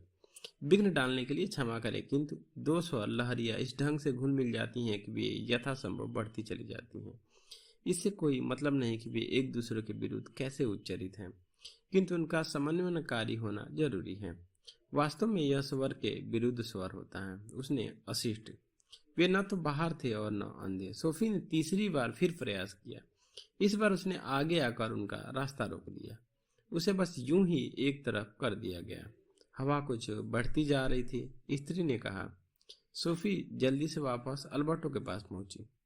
ये मुझे सुन नहीं सकते, उसने हताश होकर कहा, और जैसे ही वह यह कह रही थी कि उसे हिल्डे और सुनहरी क्रूसीफिक्शन वाला सपना याद आया। यही तो कीमत है जो हमें चुकानी पड़ती है। हालांकि हम चुपके से किताब से बाहर तो निकल आए, किंतु हमारा स्तर वह तो नहीं हो सकता जो इसके लेखक का है। किंतु हम वास्तव में यहाँ हैं। अब यहाँ से आगे हम उस उम्र से एक भी दिन आगे नहीं जाएंगे जो हमारी उम्र दार्शनिक गार्डन पार्टी छोड़ने के वक्त थी। क्या इसका अर्थ होता है कि हम अपने इर्द गिर्द के लोगों से कोई वास्तविक संपर्क नहीं बना सकेंगे? एक सच्चा दार्शनिक कभी भी कभी नहीं कहता इस समय क्या वजह है। 8 बिल्कुल वही जब हमने कैप्टन्स बैंड छोड़ा था। यह वह दिन है जब हिल्डे का पिता लेबनान से वापस आता है। इसलिए हमें जल्दी करने की जरूरत है। क्यों? आपका मतलब क्या है? क्या तुम यह जानने के लिए उत्सुक नहीं हो कि जब मेजर जरकले में अपने घर आता है तब क्या होता? स्वाभाविक रूप से। किंतु अरे छोड़ो अब। वे शहर की तरफ चलने लगे। कई लोग उनके बराबर से गुजरे, किंतु वे ऐसे ही सीधे अपनी राह चलते गए मानो सोफी और अल्बर्टो अदृश्य हों। सड़क के किनारे पूरी स्ट्रीट में कारें पार्क की हुई थी। अल्बर्टो एक लाल कन्वर्टिबल के पास रुका जिसकी छत पीछे सिमटी हुई थी। इससे काम चल जाएगा, उसने कहा। हम बस यह सुनिश्चित कर लें कि यह हमारी है। मेरी तो बिल्कुल समझ में नहीं आ रहा है तुम्हारा मतलब क्या है। चलो मैं स्पष्ट किए देता हूँ। हम कोई ऐसी साधारण कार नहीं ले सकते जो इस शहर में किसी की है। तुम्हारा क्या ख्याल है, यदि लोग बिना एक ड्राइवर के कार को चलता देखेंगे तो क्या होगा? और खैर जो भी हो, हम तो संभवतः इसे स्टार्ट भी नहीं कर पाएंगे। फिर कन्वर्टिबल क्यों? मैं सोचता हूँ मैं इसे पहचान रहा हूँ, किसी फिल्म में देखी थी। देखो, आई एम सॉरी, लेकिन मैं इन पहली जैसी टिप्पणियों से ऊब गई हूँ। यह एक काल्पनिक कार है सोफी, यह बिल्कुल हमारे जैसी है। लोग यहाँ केवल खाली जगह को देखते हैं। हमें अपने रास्ते पर और आगे बढ़ने से पहले यह केवल कंफर्म करना है। वे कार के बराबर में खड़े हो गए और प्रतीक्षा करने लगे। कुछ देर बाद एक लड़का साइड में चलने की जगह पर साइकिल चलाता हुआ आया। वह अचानक मुड़ा और लाल कार में से होता हुआ सड़क पर आ गया। वहां तुम देख रही हो, यह हमारी है। अल्बर्टो ने पैसेंजर सीट वाला दरवाजा खोला। मेरी मेहमान बनो, उसने कहा, और सोफी कार में अंदर आ गई। वह ड्राइवर की सीट पर बैठा। चाबी इग्निशन में पड़ी हुई थी। उसने इसे घुमाया और इंजन स्टार्ट हो गया। वे शहर के बाहर दक्षिण दिशा में लिसाकर के पड़े सैंडवी का ड्रोमेन होते हुए आगे लिली सेंड की ओर बढ़ चले। जैसे ही वे गाड़ी में चलते जा रहे थे, रास्ते में और मिड समर बोनफायर्स देखने को मिली, खासतौर पर ड्रोमेन पास हो जाने के बाद। यह मिड समर है सोफी, क्या यह सुंदर आश्चर्यजनक नहीं है? और खुली कार में कितनी प्यारी ठंडी ताजी हवा लग रही है। क्या यह सही है कि कोई भी हमें न देख सकता? केवल हमारे जैसे लोग ही। हमें कुछ ऐसे आदमी मिल सकते हैं। अब क्या समय क्या है? 8:30 बजा है। हम कुछ थोड़े से शॉर्टकट लेंगे। हम ट्रेलर के पीछे तो नहीं रह सकते, यह निश्चित है। वह एक बड़े गेहूं के खेत की ओर मुड़ गए। सोफी ने पीछे मुड़कर देखा कि उन्होंने गेहूं के पौधों की चौड़ी लाइन जमीन से चिपका दी है। कल वे कहेंगे रात को बड़ी अजीब हवा चली जिसने यह सब स्वीकार किया। सब किया, अल्बर्टो ने कहा। मेजर अल्बर्ट ने अब भी कोपेनहेगन के बाहर कॉस्ट्रोफ हवाई अड्डे पर उतरा ही था। यह जून 23 था। शनिवार 4:30 बजे की बात होगी। पहले दिन बहुत लंबा चला था। यात्रा के आखिरी पड़ाव से एक पड़ाव पहले का किस्सा। रोम से लेकर यहाँ तक प्लेन द्वारा किया गया। अपनी यूएन यूनिफॉर्म पहने, जिसे पहनने में वह गर्व महसूस करता था, वह पासपोर्ट नियंत्रण से होता हुआ गुजरा। अल्बर्ट नेग न केवल स्वयं का और अपने देश का प्रतिनिधित्व करता, अपितु एक अंतर्राष्ट्रीय कानून व्यवस्था, 100 वर्ष पुरानी परंपरा जिसे अब सारे ग्रह ने अपना लिया था, का भी प्रतिनिधित्व करता था। वो अपने साथ केवल एक फ्लाइट बैग लिए हुआ था। उसने अपना शेष लगेज रोम में ही चेक कर लिया था। अब उसे बस अपना लाल पासपोर्ट दिखलाने की आवश्यकता थी। Nothing to declare. Major Albert ने को हवाई अड्डे पर लगभग 3 घंटे की प्रतीक्षा करनी पड़ी और उसके बाद ही दूसरा हवाई जहाज क्रिश्चियन सेंट के लिए उड़ा। उसे अपने परिवार के लिए कुछ उपहार खरीद लेने के लिए पर्याप्त समय मिल जाएगा। उसने अपने जीवन का सबसे मूल्यवान उपहार हिल्डे को 2 सप्ताह पहले भेज दिया था। उसकी पत्नी मैरिट ने इसे उसकी बेड साइड टेबल पर रख दिया था ताकि वह अपने जन्मदिन पर सवेरे जगते ही इसे पाए। उस देर रात जन्मदिन की बधाई वाले फोन के बाद से उसने हिल्डे से बात नहीं की थी। अल्बर्ट ने 2-4 नॉर्वे के अखबार खरीद लिए, बाद में अपने लिए एक टेबल ढूंढ ली और एक कप कॉफी का ऑर्डर दिया। उसने समाचार पत्रों की मुश्किल से सुर्खियां देखी होगी कि उसने लाउडस्पीकर पर एक घोषणा सुनी। यह अल्बर्ट नेक के लिए पर्सनल कॉल है। अल्बर्ट नेक से प्रार्थना है कि वह एसएमएस इंफॉर्मेशन डेस्क पर संपर्क करे। अब क्या? एक बिजली सी उसकी रीढ़ की हड्डी के नीचे कूद गई। उसे वापस लेबनान जाने के लिए तो कहीं ऑर्डर्स नहीं थे? क्या घर पर कुछ गड़बड़ है? वह जल्दी जल्दी चलता हुआ एसएमएस इंफॉर्मेशन डेस्क पहुंचा। मैं एल्बर्ट नैग हूँ, आपके लिए एक संदेश है, यह अर्जेंट है। उसने तुरंत लिफाफा खोला। अंदर एक और छोटा लिफाफा था। यह संभवित था मेजर अल्बर्ट ने, CEO SS information, Kastrup airport, Copenhagen. Albert ने डरते डरते छोटा लिफाफा खोला। इसमें एक छोटा नोट था। डियर डैड, लेबनान से घर लौटने पर आपका स्वागत है। अब स्वयं प्रतीक्षा कर सकते हो, मैं आपके घर पहुंचने तक प्रतीक्षा नहीं कर सकती। क्षमा करें, मैंने लाउड स्पीकर पर आपको बुलवाया, यह सबसे आसान तरीका था। प्रश्न: दुर्भाग्यवशात एक वित्तीय सलाहकार इंगरबिस्टेन ने एक चोरी हुई और पूरी तरह विनस्ट मर्सिडीज के नुकसान का दावा भेजा। पुनः जब आप ईश्वर इधर पहुंचेंगे मैं आपको गार्डन में बैठी मिलूंगी, किंतु उससे भी पहले आपको मेरा संदेश मिलेगा। पुनश्च मुझे बाग में ज्यादा देर बैठे रहने में बड़ा डर लगता है। ऐसी जगहों पर जमीन में धंस जाना बहुत आसान है। लव फ्रॉम हिल्डे, जिसने आपकी घर वापसी की तैयारी में काफी समय लगाया है। मेजर अल्बर्ट नेक की पहली प्रतिक्रिया तो मुस्कुराने की हुई, किंतु उसे यह पसंद नहीं आया कि कोई उसे इस तरह लथेड़ रहा था। उसे हमेशा ही यह पसंद था कि अपने जीवन का मालिक वो खुद है। अब लिली सैंड की यह छोटी सी शैतान लड़की कोस्टर्फ एयरपोर्ट पर उसकी गतिविधियों को निर्देशित कर रही थी। उसने यह सब कैसे किया? उसने लिफाफा अपनी ब्रेस्ट पॉकेट में रखा और शॉपिंग मॉल की ओर धीरे धीरे टहलना शुरू किया। वह डेनिश फूड डिलीवरी में बस प्रवेश करने ही वाला था कि उसकी नज़र स्टोर विंडो पर टेप किए गए एक लिफाफे पर पड़े। इस पर मोटे मार्कर पेन से लिखा था, मेजर नैग। एल्बर्ट ने इसे लिया और खोला। Personal message for major Nag, CEO Danish food, Kastrup airport. Dear dad, कृपया एक बड़ी डेनिश सलामी खरीद लाएं। बेहतर होगा 2 पाउंड वाली, और मॉम को शायद कान्याक सॉसेज पसंद आएगी। पुनः डेनिश कैवियर भी बुरा नहीं होता। Love dad. अल्बर्ट उल्टा मुड़ा। वह इधर तो नहीं थी क्या? यदि मैरिट ने उसे कोपनहेगन आने दिया होता तो वह उससे यहाँ मिल सकती थी, पर यह हिल्डे का हैंड राइटिंग था। अचानक यूएन ऑब्जर्वर्स ने महसूस करना शुरू किया कि कोई उसे देख रहा है। उसे ऐसा लगा जैसे कोई उसके सारे कामों को जो वह कर रहा है रिमोट कंट्रोल से नियंत्रित कर रहा है। उसे लगा कि वह किसी बच्चे के हाथ में एक गुड़िया है। वह दुकान में गया और उसने 2 पाउंड सलामी, कन्याक सॉसेज और डेनिश कैवियर के 3 जार खरीदे। फिर वो स्टोर्स की लाइन में चलता गया। उसने तय कर लिया था कि हिल्डे के लिए कोई उचित उपहार खरीदेगा। एक कैलकुलेटर हो सकता है या छोटा रेडियो। हाँ, वह इसे ही लेगा। जब वो उस स्टोर के सामने पहुंचा, यहाँ बिजली के उपकरण बिकते थे, तो उसने देखा कि यहाँ यह भी संबोधित था, major Elbert Nang, CEO, the most interesting story in Kastrup. इसके अंदर निम्नलिखित नोट था। डियर डैड, सोफी उन मिनी टीवी और एफएम रेडियो के लिए अपना अभिवादन और धन्यवाद भेजती हैं जो उसे जन्मदिन पर उसके उदार पिता से प्राप्त हुआ। यह बड़ी बात थी, कि दूसरी ओर यह एक खेल, कहानी, किस्सा ही था। मैं हालांकि यह स्वीकार करती हूँ कि मुझे भी सोफी की तरह खेल कहानी किस्से पसंद हैं।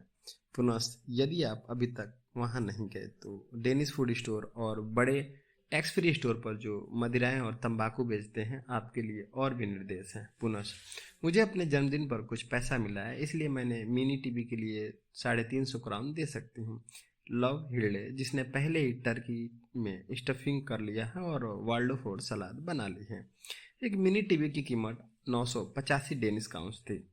निश्चय इसे तुलना में एक खेल, कहानी, किस्सा ही कहा जा सकता था कि अल्बर्ट ने किस प्रकार अपनी बेटी की गुप्त चालों के जरिए इधर उधर निर्देशित किए जाने और दौड़ाए जाने पर महसूस कर रहा था।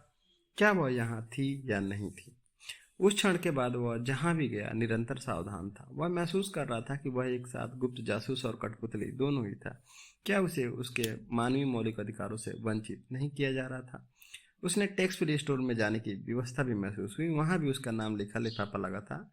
लगता था सारा एयरपोर्ट एक कंप्यूटर गेम किया गया हो और उसका कर्सर है। जिसने संदेश पढ़ा, major Nek, CEO, the tax free store at Kastrup. यहाँ से मुझे गम ड्रॉप्स का एक बैग और पीसे बादाम के कुछ केक बार चाहिए, बस। याद रखना, नॉर्वे में यह बहुत महंगे हैं। यहाँ तक मुझे याद है मॉम कंपरी को बहुत शौकीन है। आपको घर पहुंचने तक अपनी सारी इंद्रियां सावधान सतर्क रखनी है। आप किसी महत्वपूर्ण संदेश को मिस करना पसंद करेंगे क्या? आपके सर्वाधिक सिखाने योग्य बेटी की ओर से प्रेम के साथ, हिल्डे। अल्बर्ट ने निराश होकर एक लंबी गहरी सांस ली, किंतु वह स्टोर में गया और जैसे ही उसे निर्देश किया गया था वैसी खरीदारी की। 3 प्लास्टिक कैरियर्स और फ्लाइट बैग लिए हुए वह गेट संख्या 28 की तरफ चला ताकि अपनी फ्लाइट की प्रतीक्षा कर सके। यदि और भी कोई संदेश थे तो वह उन्हीं पर पड़े रहने का निश्चय किया। किंतु गेट नंबर 28 पर उसकी नज़र एक और सफ़ेद लिफाफे पर पड़ी। यह खंबे पर टेप किया गया था। सेवा में मेजर ने, कास्ट एयरपोर्ट। यह भी हिल्डे की हैंड राइटिंग में था, किंतु गेट नंबर किसी और ने लिखा था। फैसला करना आसान नहीं था क्योंकि तुलना करने के लिए कोई और लेख नहीं था। सब अक्षर और संख्या बड़े अक्षरों में लिखे गए थे। उसने इसे ले लिया। इसमें केवल इतना लिखा था, अब ज्यादा देर नहीं लगेगी। वह दीवार की ओर पीठ करके एक कुर्सी पर बैठ गया। हाल ही में की गई खरीदारी वाले बैग्स घुटने पर रख लिए। इस प्रकार अभिमानी मेजर अकड़ कर बैठ गया, आंखें सीधी आगे, मानो कोई छोटा बच्चा हो जो पहली बार अकेले यात्रा कर रहा था। यदि हिल्डे यहाँ उसे खोज भी ले तो निश्चय ही उसे पहले खोज लेने का संतोष नहीं मिलने वाला था। अंदर जो भी यात्री आया, मेजर ने उस पर चित्रपूर्ण नजर दौड़ाई। थोड़ी देर के लिए उसने लगा जैसे वह राज्य का शत्रु है जिस पर निगरानी रखी जा रही है, किंतु जब यात्रियों को आखिर में प्लेन में बैठने की अनुमति मिली तो उसने राहत की सांस ली। वायुयान में चढ़ने वाला वह अंतिम यात्री था। जैसे ही उसने अपना बोर्डिंग पास पकड़ाया तैसे ही उसने एक और लिफाफा फाड़ा जो चेक इन डेस्क पर टेप किया हुआ था। सोफी और अल्बर्टो ब्रेविक से आगे निकल गए और थोड़ी देर बाद क्रेगरों को जाने वाले बाहर के रास्ते पर थे। तुम बेहिसाब तेज चल रहे हो, सोफी ने कहा। अब लगभग 9 बजे हैं। शीघ्र ही वो जैविक हवाई अड्डे पर उतरेगा, किंतु तेज चलने के लिए हमें रोका नहीं जाएगा। यदि हम किसी दूसरे कार से टकरा गए इससे कोई फर्क नहीं पड़ता अगर वह साधारण कार है, मगर यदि वह हमारी अपनी है तो तब क्या? तब हमें बहुत सावधान रहना होगा। तुमने देखा नहीं देखा क्या? हम बैट मोबाइल से आगे बढ़ चुके हैं। नहीं, यह वेस्टपोर्ट में कहीं पार्क की हुई थी। इस टूरिस्ट बस को पास कर जाना आसान नहीं था। सड़क के दोनों ओर घने जंगल हैं। इससे कोई फर्क नहीं पड़ता सोफी। क्या यह बात तुम्हारे सिर में नहीं घुसती? ऐसा कहते उसने जंगल कार में मोड़ दी और पेड़ों से सीधी चलता गया। सोफी ने राहत की सांस ली। तुमने मुझे डरा दिया। यदि हम ईंटों की एक दीवार से होकर भी गाड़ी निकालें तो हमें इसका कुछ पता नहीं चलेगा। इसका तो सिर्फ यही मतलब हो सकता है कि अपने परिवेश की तुलना में हम हवाई आत्माएं हैं। नहीं, अब तुम गाड़ी घोड़े के आगे रख सकती हो। हमारे चारों ओर जो यथार्थ है वह हमारे लिए एक हवाई जोखिम है। हमारे पल्ले कुछ नहीं पड़ रहा। तो ध्यान से सुनो, यह एक बड़ी व्यापक गलतफहमी है कि देव आत्मा ऐसी चीज है जो भाव से ज्यादा वावी है। सत्य इसके विपरीत है। देव आत्मा बर्फ से ज्यादा ठोस होती है। यह बात कभी मेरे दिमाग में नहीं आई और अब मैं तुम्हें एक कहानी सुनाऊंगा। एक बार एक आदमी था जो देवदूतों में विश्वास नहीं करता था। एक दिन जब वो जंगल में काम कर रहा था तो उसे एक देवदूत मिला और कुछ देर वे दोनों एक साथ चलते रहे। तब आदमी देवदूत की तरफ मुड़ा और बोला, ठीक है, अब मुझे स्वीकार करना पड़ा कि देवदूतों का अस्तित्व है, किंतु यथार्थ में तुम्हारा अस्तित्व हमारे अस्तित्व की तरह नहीं होता। आपका इससे क्या अभिप्राय है? देवदूत ने पूछा। उस पर आदमी ने उत्तर दिया कि जब हम उस बड़ी चट्टान के पास पहुंचे तो मुझे तो उसके चक्कर काटकर आगे जाना पड़ा, किंतु तुम तो मैंने देखा कि उसी में से होकर निकल आए। और जब हम लकड़ी के उस बड़े लट्ठे के पास पहुंचे जो रास्ते में अवरुद्ध था, तब मुझे उसके ऊपर चढ़कर पार करना पड़ा, जबकि तुम उसी से होते हुए निकल आए। देवदूत को बड़ा आश्चर्य हुआ। उसने कहा, तुमने यह नहीं नोट किया कि हमने वह रास्ता पकड़ा जो दलदल से होकर गुजरता था? हम दोनों कुहरे में से होकर निकल गए। ऐसा इसलिए था कि हम दोनों कुहरे से अधिक ठोस थे। हमारे साथ भी वैसा ही है सोफी। आत्मा फौलाद के दरवाजे से होकर निकल जाती है। जो चीजें आत्मा से बनी हो उसे कोई टैंक या बम बर्बाद भी कुचल नहीं सकता। इससे थोड़ी राहत मिली। हम शीघ्र ही रिजोर से गुजरेंगे और हमें मेजर के केबिन को एक छोटे से घंटे से अधिक समय नहीं हुआ है। मैं वास्तव में कॉफी के एक कप का प्रयोग कर सकता हूँ। जब वे सोंडलैंड से थोड़े से ही पहले फ्योन पहुंचे तो वे सड़क के बाईं तरफ एक कैफेटेरिया के पास से गुजरे। यह सिंड्रेला कहलाता है। अल्बर्टो ने गाड़ी मोड़ी और कैफेटेरिया के सामने घास पर पार्क कर दिया। अंदर सोफी ने कूलर से कोक की एक बोतल लेने की कोशिश की थी, किंतु उठा न सकी। यह अटकी हुई थी। काउंटर से और आगे अल्बर्टो कार में मिले एक कप में कॉफी टैप करने का कोशिश कर रहा था। उसे केवल एक लीवर दबाना था, किंतु अपनी सारी ताकत लगा के भी वह नीचे नहीं दबा पा रहा था। इससे वह इतना पगला हुआ था कि वह कैफेटेरिया के दूसरे मेहमानों की ओर मुड़ा, उनसे मदद मांगी, किंतु जब कोई भी मदद करने के लिए नहीं होता तो वह इतनी जोर से चीखा कि सोफी को अपने कानों को ढकना पड़ा। मुझे कुछ कॉफी चाहिए। किंतु शीघ्र ही उसका गुस्सा काफूर हो गया और वो हंसते हंसते दोहरा हो गया। वे अब मुड़कर वहां से जाने ही वाले थे कि एक बूढ़ी औरत कुर्सी से उठी और उनकी तरफ आई। उसने भड़कीला लाल स्कर्ट और बर्फ जैसा नीला कार्डिगन पहना हुआ था। उसके सिर पर सफेद रुमाल बंधा था। वह छोटे से कैफेटेरिया में वो अन्य की तुलना में अधिक सुस्पष्ट दिखलाई देती थी। वो अल्बर्टो के पास तक मुड़ी और बोली, हे भगवान, तुम कितनी जोर से चीखते हो मेरे बच्चे, क्षमा करे। तुम कह रहे थे कि तुम्हें कॉफी चाहिए? हाँ, किंतु पास ही में हमारी एक छोटी संस्थान और भी है। वे बूढ़ी औरत के पीछे चले और कैफेटेरिया के बाहर एक रास्ते से होते हुए इनके पीछे पहुंचे। जब वो चले जा रहे थे तो बुढ़िया ने कहा कि आप इधर नए आए हैं क्या? हाँ, हमें मानना पड़ेगा कि यह सही है, अल्बर्टो ने उत्तर दिया। चलिए, यह ठीक है। तब तो शाश्वता में आपका स्वागत है बच्चों। और आप? मैं ग्रीम की परी कथाओं में से एक हूँ। यह 200 वर्ष पहले की बात होगी। और तुम कहाँ से हो? मैं दर्शन शास्त्र की एक पुस्तक से निकल कर आ रहे हैं। मैं दर्शन शास्त्र का अध्यापक हूँ और यह मेरी विद्यार्थी सोफी। ही, यह तो कुछ नया है। वे पेड़ों के बीच से निकलते हुए साफ की गई जगह पर आए, जहाँ कई दिखने में विचित्र ब्राउन कॉटेज थे। कॉटेजेस के बीच में खुली जगह में मिडसमर की बड़ी बोनफायर होली जल रही थी और इसके चारों ओर अनेक रंगीन आकृतियां नाच रही थी। सोफी उनमें से कईयों को पहचान लिया। वहां स्नो वाइट थे और 7 बॉनों में से कुछ मैरी पॉपिंस और सरलाक होम्स थे। पीटर पैन और पिप्पी लॉन्गस्टिक थे। लिटिल रेड राइडिंग हुई और सिंड्रेला थे। और भी कई परिचित आकृतियां जिनके नाम याद नहीं आ रहे थे, वे भी बोनफायर के चारों ओर इकट्ठा हो गई थी। वहां कुछ भूत और प्रेत थे, मृग छौने, चुड़ैले, देवदूत और कुछ नन्ही शैतान आत्माएं। सोफी की नजर एक वास्तविक सत्व में जिंदा ट्रॉज पर भी पड़ा। कितना ज्यादा शोर हो रहा था, अल्बर्टो ने कहा। ऐसा इसलिए कि यह मिडसमर है, बूढ़ी औरत ने कहा। वालबोर्ग युग के बाद से आज तक कोई ऐसी भीड़ इकट्ठी नहीं हुई। यह तब की बात है जब हम जर्मनी में थे। मैं यहाँ एक छोटी सी विजिट हूँ और कॉफी की मांग कर रहे थे ना? हाँ, यस प्लीज। इससे पहले सोफी ने इस तरफ ध्यान नहीं दिया था कि सारी इमारतें जिंजर ब्रेड कैंडी और शुगर आइसेंस की बनी हुई थी। कई आकृतियां तो सीधे सीधे इमारतों के सामने वाले हिस्से को ही खा रही थी। एक बेकर घूम घूम रहा था। जहां भी नुकसान दिखता वह वहीं बिल्डिंग की मरम्मत कर देता। सोफी ने एक कोने से थोड़ा सा काट कर खाने की हिम्मत की। अब तक जो उसने खाया या चखा था उससे कहीं ज्यादा स्वादिष्ट, बढ़िया और मीठा था। तब तक बुढ़िया कॉफी का कप लेकर लौटी। आपका बहुत बहुत धन्यवाद, सचमुच। और आगंतुकों को कॉफी के लिए भुगतान में क्या देना है? देना हम प्रायः कहानी द्वारा देते हैं। कॉफी के लिए संभवतः ओल्ड वाइट वेल यानी बूढ़ी पत्नियों की कथा में से एक काफी रहेगी। हम तो मानवता की सारी अविश्वसनीय कहानी सुन सकते हैं, अल्बर्टो ने कहा। किंतु दुर्भाग्यवश इस समय हम जल्दी में हैं। क्या हम किसी और दिन वापस आकर कुछ कर सकते हैं? बिल्कुल। और तुम इतनी जल्दी में क्यों हो? अल्बर्टो ने अपना जरूरी काम बताया और बूढ़ी औरत ने टिप्पणी की, मुझे कहना पड़ेगा, तुम दोनों बिल्कुल बच्चे हो। बेहतर होगा कि तुम जल्दी ही अपनी जननी से अपने ऑल नॉट काट लो। हमें अब उनकी दुनिया की जरूरत नहीं। हम अदृश्य लोगों में से हैं। अल्बर्टो अपनी लाल कन्वर्टिबल की ओर बढ़ जाए। कार के बिल्कुल समीप ही एक माँ अपने छोटे लड़कों को पेशाब कराने की सहायता करने में व्यस्त थी। गाड़ी तेज दौड़ाते हुए शॉर्टकट लेते हुए वे शीघ्र ही लीलीसेंट पहुंच गए।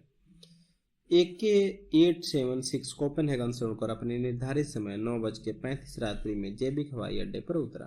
जब प्लेन कोपेनहेगन में टैक्सी करता हुआ रनवे पर पहुंच रहा था तो मेजर ने वह लिफाफा खोला जो टेकिंग डेस्क पर लगा था। नोट इस प्रकार था, सेवा में मेजर ने। जैसे ही वो अपना बोर्डिंग पास मिडसमर 1990 पर कास्टफ हवाई अड्डे पर अधिकारियों को देता है, डियर डैड, शायद आपने सोचा होगा कि मैं आपके स्वागत के लिए कोपेनहेगन आ जाऊंगी, किंतु आपकी गतिविधियों पर मेरा नियंत्रण मेरे यहाँ आने से अधिक उम्दा है। तुम जहाँ कहीं भी हो मैं तुम्हें वहाँ देख सकती हूँ डैड। वास्तव में सत्य तो यह है कि मैं एक जिप्सी परिवार से मिलने गई थी जिसने बहुत बहुत पहले परदादी माँ को पीतल का एक शीशा बेचा था। मैं अपने लिए एक क्रिस्टल बॉल भी ले आई हूँ। इस क्षण भी मैंने देख रही हूँ कि आप अपनी सीट पर बैठ गए हैं। क्या मैं आपको याद दिलाऊं कि आप अपनी सीट बेल्ट बांध लें और सीट की बैग को तब तक सीधी अवस्था में बनाए रखें जब तक फोर्सेन सीट बेल्ट चिन्ह स्विच ऑफ ना कर दी जाए। जैसे ही प्लेन उड़ान भर लेता है तब आप सीट बेल्ट को नीचे कर सकते हैं और स्वयं को समुचित आराम दे सकते हैं। घर पहुंचने तक आपका आराम करना जरूरी है। लीलीसेंट में मौसम एकदम फर्स्ट क्लास है, किंतु तापमान लेबनान की तुलना में कुछ डिग्री कम है। मैं आपकी सुखद उड़ान की कामना करती हूँ। सप्रेम, आपकी अपनी चुड़ैल बेटी, शीशे की रानी और विडम्बना की सर्वोच्च रक्षक। एल्बर्टो तय नहीं कर पाया कि वह नाराज था या केवल थका हुआ। स्वयं को अपने हाल पर छोड़े हुए फिर उसने हंसना शुरू कर दिया। वह इतनी जोर से हंसा कि साथी यात्री उसे घूर कर देखने लगे। तभी हवाई जहाज ने उड़ान भरी। उसे अपनी ही दवा का स्वाद चखा दिया था कि निश्चय ही महत्वपूर्ण फर्क था। उसकी दवा ने सबसे पहले और सबसे अधिक सोफी और अल्बर्टो को प्रभावित किया था, और वे उनके लिए ठीक थी। तो क्या वे काल्पनिक थे? उसने वही किया जैसा हिल्डे ने सुझाया था। उसने अपने सीट की बैक नीचे की ओर झपकी ली। जेबिक एयरपोर्ट पर जब तक पासपोर्ट नियंत्रण से होकर नहीं गुजरा और आगमन हॉल में आकर नहीं खड़ा हो गया, तब तक वो पूरी तरह नहीं जगा था। एक प्रदर्शन ने वहां स्वागत किया। हिल्डे की उम्र के 8 या 10 युवा रहे होंगे। वे कुछ प्ले कार्ड लिए थे जिन पर लिखा था, welcome home, dad Hilde is waiting in the garden, iron lives. पिता आपका स्वागत है, हिल्डे बगीचे में आपका इंतजार कर रही है, विडंबना जिंदा है। सबसे बुरा यह हुआ कि वह जल्दी से टैक्सी में नहीं बैठ सका। उसने सामान के लिए प्रतीक्षा करनी पड़ी, और इन सारे दौरान हिल्डे के सहपाठी उसके चारों ओर भीड़ बनाए बार बार उसे प्ले कार्ड्स को पढ़ने के लिए बाध्य कर रहे थे। तब उनमें से एक लड़की आई और उसे गुलाब का एक गुच्छा भेंट किया और वो पिघल गया। उसने अपने शॉपिंग बैग में से एक में नीचे गहरे हाथ डाला और एक प्रदर्शनकारी को एक मार्जिपान बार पकड़ा दी। अब हिल्डे के लिए बस 2 ही रह गए थे। जब उसे अपना बैगेज मिल गया तो एक नौजवान आगे आया और उसने उसे बताया कि उसे सीसी की रानी का आदेश है कि वह उसे गाड़ी में लेकर जर्क ले जाए। अन्य प्रदर्शनकारी या भीड़ में तितर बितर हो गए। वे गाड़ी E18 पर चलने लगे। वे किसी भी पुल या सुरंग से गुजरते, जैसे ही बैनर से ढका पाते, welcome home, Turkey's ready, I can see you dad. जब उसे जरकले के गेट पर उतारा गया तो एल्बर्ट ने राहत की सांस ली और ड्राइवर को 100 क्राउन की नकदी और कार्ल्सबर्ग से एलिफेंट बियर के 3 कैन के साथ धन्यवाद किया। उसकी पत्नी घर के बाहर उसकी प्रतीक्षा कर रही थी। लंबे आलिंगन के बाद उसने पूछा, हिल्डे कहाँ है? वह डॉक पर बैठी है एल्बर्ट और सोफी ने अपनी लाल कन्वर्टिबल को लिलीसेन में चौराहे पर होटल नार्गे के सामने रोका। 10:15 बज रहे थे। वह जलमड्रू मद में से बोनफायर देख सकते थे। जरचले का पता हमें कैसे चलेगा? सोफी ने पूछा। हम स्वयं इधर उधर जाकर ढूंढना पड़ेगा। तुम्हें मेजर केबिन में पेंटिंग की तो याद है? हमें जल्दी करना चाहिए, मुझे वहां उसके आने से पहले पहुंचना है। उन्होंने छोटी सड़क और फिर चट्टानी ढेरों और ढलानों पर गाड़ी चलाना शुरू कर दी। एक उपयोगी संकेत यह था कि जरकले पानी के पास था। अचानक सोफी चिल्लाई, वह वहां हमें मिल गया। मैं भी यही मानता हूँ कि तुम ठीक कह रही हो, पर इतना ऊंचा मत चिल्लाओ। क्यों? यहाँ हमें कौन सुन रहा है? यहाँ तो कोई है ही नहीं। माई डियर सोफी, दर्शन साथ में पूरा कोर्स तुम्हें पढ़ाकर मैं बहुत निराश हूँ। जब मैं देखता हूँ कि तुम अभी भी जल्दी से निष्कर्ष निकालने कूद पड़ती हो। हाँ, लेकिन नीचे ही तुम्हें शायद यह विश्वास नहीं कि यह जगह ट्राल्स यानी राक्षस, पिक्सीज यानी छोटी परियां, वन अप्सरा और अच्छी परियों से खाली। ओह, मुझे क्षमा करें। वे दरवाजे के अंदर ग्रेथर लेवल से पास होते हुए घर तक पहुंच गए। अल्बर्टो ने ग्लाइडर के बराबर लान में गाड़ी पार्क कर दी। बाग में थोड़ा आगे की तरफ तीनों लोगों के लिए एक मेज लगी थी। मैं उसे देख सकती हूँ, सोफी ने धीरे से कान में कहा। वह वहां नीचे डॉक पर बैठी हैं, वैसे ही जैसे मैंने उसे सपने में देखा था। तुमने एक चीज और नोट की होगी कि बाकलोअर चेज में तुम्हारे गार्डन से कितना मिलता है? हाँ, मिलता है, ग्लाइडर और हर चीज के साथ। मैं नीचे उसके पास जा सकती हूँ? बिल्कुल, मैं यहाँ ठहरता हूँ। सोफी दौड़ती हुई डाक पर पहुंच गई। उसे लगभग एक ठोकर लगती और वह हिल्डे पर गिर पड़ी, किंतु वह विनम्रता से उसके बराबर में बैठ गई। हिल्डे आराम से बैठी हुई तार से खेल रही थी जो उसकी पतवार वाली नाव से बंधी थी। उसके बाएं हाथ में कागज की एक स्लिप थी। जाहिर था वह प्रतीक्षा कर रही थी। उसने कई बार अपनी घड़ियों की ओर देखा। सोफी ने सोचा, वह तो बहुत सुंदर थी। उसके चमकते घुंघरालू और चमकीले हरी आंखें। उसने एक पीली समर ड्रेस पहनी हुई थी। वह जवान से भिन्न नहीं थी। हालांकि सोफी जानती थी कि यह बेकार है, फिर भी हिल्डे से बात करने की कोशिश की। हिल्डे, मैं सोफी हूँ। हिल्डे ने ऐसा कोई संकेत नहीं दिया कि उसने सुना है। सोफी अपने घुटने पर आई और उसके कान में चिल्लाने की कोशिश की। क्या तुम मुझे सुन सकती हो हिल्डे, या तुम बहरी और अंधी दोनों हो? क्या उनकी अपनी आंखें थोड़ी ज्यादा खोली या खोली नहीं? क्या कोई बेहद हल्का सा चिन्ह नहीं था? उसने कुछ सुन लिया, चाहे कितनी भी धीरे से। उसने आसपास देखा, फिर उसने तेजी से अपना सिर घुमाया और सीधे सोफी की आंखों में आंखें डालकर देखा। उसने उस पर ढंग से पूरी तरह नजर नहीं डाला। ऐसा लगता था मानो उसके आर पार देख रही हो। इतनी जोर से नहीं सोफी, अल्बर्टो ने दूर से ही कार में से कहा। मैं नहीं चाहता कि गार्डन जल परियों से भर जाए। सोफी अब निश्चल बैठ गई। उसने हिल्डे के पास होना अच्छा लग रहा था। फिर उसने एक आदमी की गहरी आवाज सुनी। हिल्डे, यह मेजर था, यूनिफॉर्म में नीली टोपी पहने हुए। वो गार्डन में ऊपर उठा था। हिल्डे उछल पड़ी और उसकी ओर दौड़ी। वे ग्लाइडर और लाल कन्वर्टिबल के बीच में मिले। उसने उसे ऊपर उठा लिया। हवा में उसे दो। हिल्डे डॉक पर बैठी अपने पिता की प्रतीक्षा कर रही थी। जब से वो कॉस्ट्रप पर उतर गया था, हिल्डे हर 15 मिनट पर उसके बारे में सोच लेती थी और यह कल्पना करने की कोशिश करती कि अब कहाँ होगा और कैसा महसूस कर रहा होगा। उसने सारे समय कागज की एक स्लिप पर नोट कर लिए थे और स्लिप सारे दिन अपने पास रखी थी। यदि वो इस सब से नाराज हुआ तो क्या होगा, पर निश्चय ही उसे ऐसी आशा तो नहीं होगी कि वह उस पर एक रहस्यमय किताब लिखेगा और फिर भी सब चीजें पहले जैसे ही बनी रहेगी। उसने अपनी घड़ी दोबारा देखी। अब 10:15 बजे थे। अब किसी भी मिनट वो यहाँ पहुंच जाएगा। किंतु यह क्या था? उसने सोचा कि उसने किसी चीज का धीमा सा श्वास सुना है, बिल्कुल वैसा ही जैसा उसने सोफी का सपना देखते समय महसूस किया था। वह तेजी से पीछे की तरफ घूम गई। कुछ तो था, इस बारे में उसे पक्का यकीन था, किंतु क्या हो सकता है? यह केवल गर्मी की रात थी। कुछ क्षणों के लिए उसे डर महसूस हुआ कि मानो वह कुछ सुन रही थी। हिल्डे। अब वो दूसरी तरफ मुड़ी। यह तो डैड था। वह बाग की टॉप पर खड़ा था।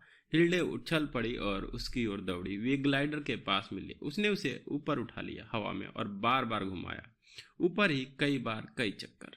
हिल्डे रो रही थी और पिता को भी अपने आंसू रोक लेने पड़े। अब तो तुम बड़ी हो गई हो, बड़ी औरत हिल्डे, और आप सच्चे लेखक बन गए हो। हिल्डे ने अपने आंसू पोंछ डाले। क्या हम कहेंगे हम बराबर बराबर हो गए? उसने पूछा। हम बराबर हो गए। वे मेज पर बैठ गए। सबसे पहले तो हिल्डे ने डैड से उस सब का पूरा वर्णन मांगा जो कॉस्ट्रप एयरपोर्ट पर और घर आते रास्ते में घटा था। वे बीच बीच में हंसी के ठहाके लगाते रहे। क्या तुमने कैफेटेरिया में लिफाफा नहीं देखा? मुझे तो बैठने या कुछ खा लेने का मौका ही नहीं मिला। ये दुष्ट बदमाश, अब मुझे बहुत जोर की भूख लगी है। Poor dad. तो टर्की वाली बात सब शुद्ध धोखाधड़ी थी? नहीं, ऐसा बिल्कुल नहीं था। मैंने हर चीज बना रखी है। मॉम सर्व कर रही हैं। फिर उन्हें रिंग बाइंडर की बात पर और सोफी और अल्बर्टो की कहानी पर शुरू से आखिरी तक कभी आगे और कभी पीछे जाना पड़ा। मॉम टर्की और वाल्डार्फ सलाद ले आई, रोज वाइन और हिल्डे के घर पर बनाई ब्रेड। उसका पिता अफलातून के बारे में कुछ कह रहा था कि तभी हिल्डे ने हस्तक्षेप कर दिया। क्या है यह? क्यों, तुमने नहीं सुना?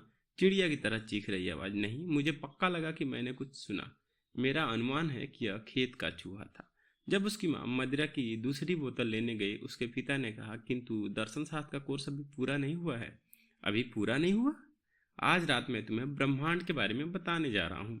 खाना शुरू करने से पहले उसने अपनी पत्नी से कहा, हिल्डे अब इतनी बड़ी हो गई कि मेरे घुटनों पर नहीं बैठ सकती, किंतु तुम बड़ी नहीं हुई। यह कहते हुए उसने मैरिड को कमर से पकड़ लिया और अपनी गोद में खींच लिया। उसने खाने की कुछ मिलने में कुछ समय और लगा। सोचो कि तुम जल्दी ही 40 की हो जाओगी। जब हिल्डे उछली और दौड़ती हुई अपने पिता की ओर जा रही थी तो सोफी को अपनी आंखों में आंसू मरते महसूस हुए। वह कभी भी अपने पिता तक। सोफी को दिल की गहराइयों से हिल्डे से ईर्ष्या थी, क्योंकि वो वाकई में हाड़ और मांस से बनी एक असली व्यक्ति थी। जब हिल्डे और मेजर टेबल पर बैठ गए तो अल्बर्टो ने कार का हॉर्न बजाया जोर से। सोफी ने सिर उठाकर देखा। क्या हिल्डे भी बिल्कुल वैसा ही नहीं कर रही थी? वह अल्बर्टो के पास दौड़ती हुई पहुंची और सीट पर उसके बराबर बैठ गई। हम थोड़ी देर बैठेंगे और देखेंगे कि क्या होता है, उसने कहा। सोफी ने सहमति में सिर हिलाया। क्या तुम रो रही थी? उसने फिर सिर हिलाया। क्या बात है, यह एक वास्तविक व्यक्ति होने में कितनी भाग्यवान है। और अब वो बड़ी होगी और वास्तव में औरत बन जाएगी। मैं पक्का जानती हूँ उसके वाकई बच्चे भी होंगे और पोते पोती भी। सोफी, किंतु हर चीज के दो पहलू होते हैं।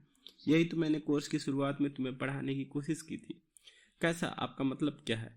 वो भाग्यवान है, मैं सहमत हूँ, कि जिसे जीवन का वरदान मिलता है उसे मृत्यु भी मिलती है, क्योंकि जीवन की नियति मृत्यु है। किंतु फिर भी क्या यह बेहतर नहीं है कि व्यक्ति एक जीवन जिए बजाय इसके लिए वो कभी ना जिए? किंतु हम हिल्डे जैसा जीवन नहीं जी सकते, या उसी तरह मेजर जैसा जीवन नहीं जी सकते। दूसरी ओर हम कभी नहीं मरेंगे। क्या तुम्हें वो याद नहीं, जंगल में बूढ़ी औरत क्या कह रही थी? हम अदृश्य लोग हैं।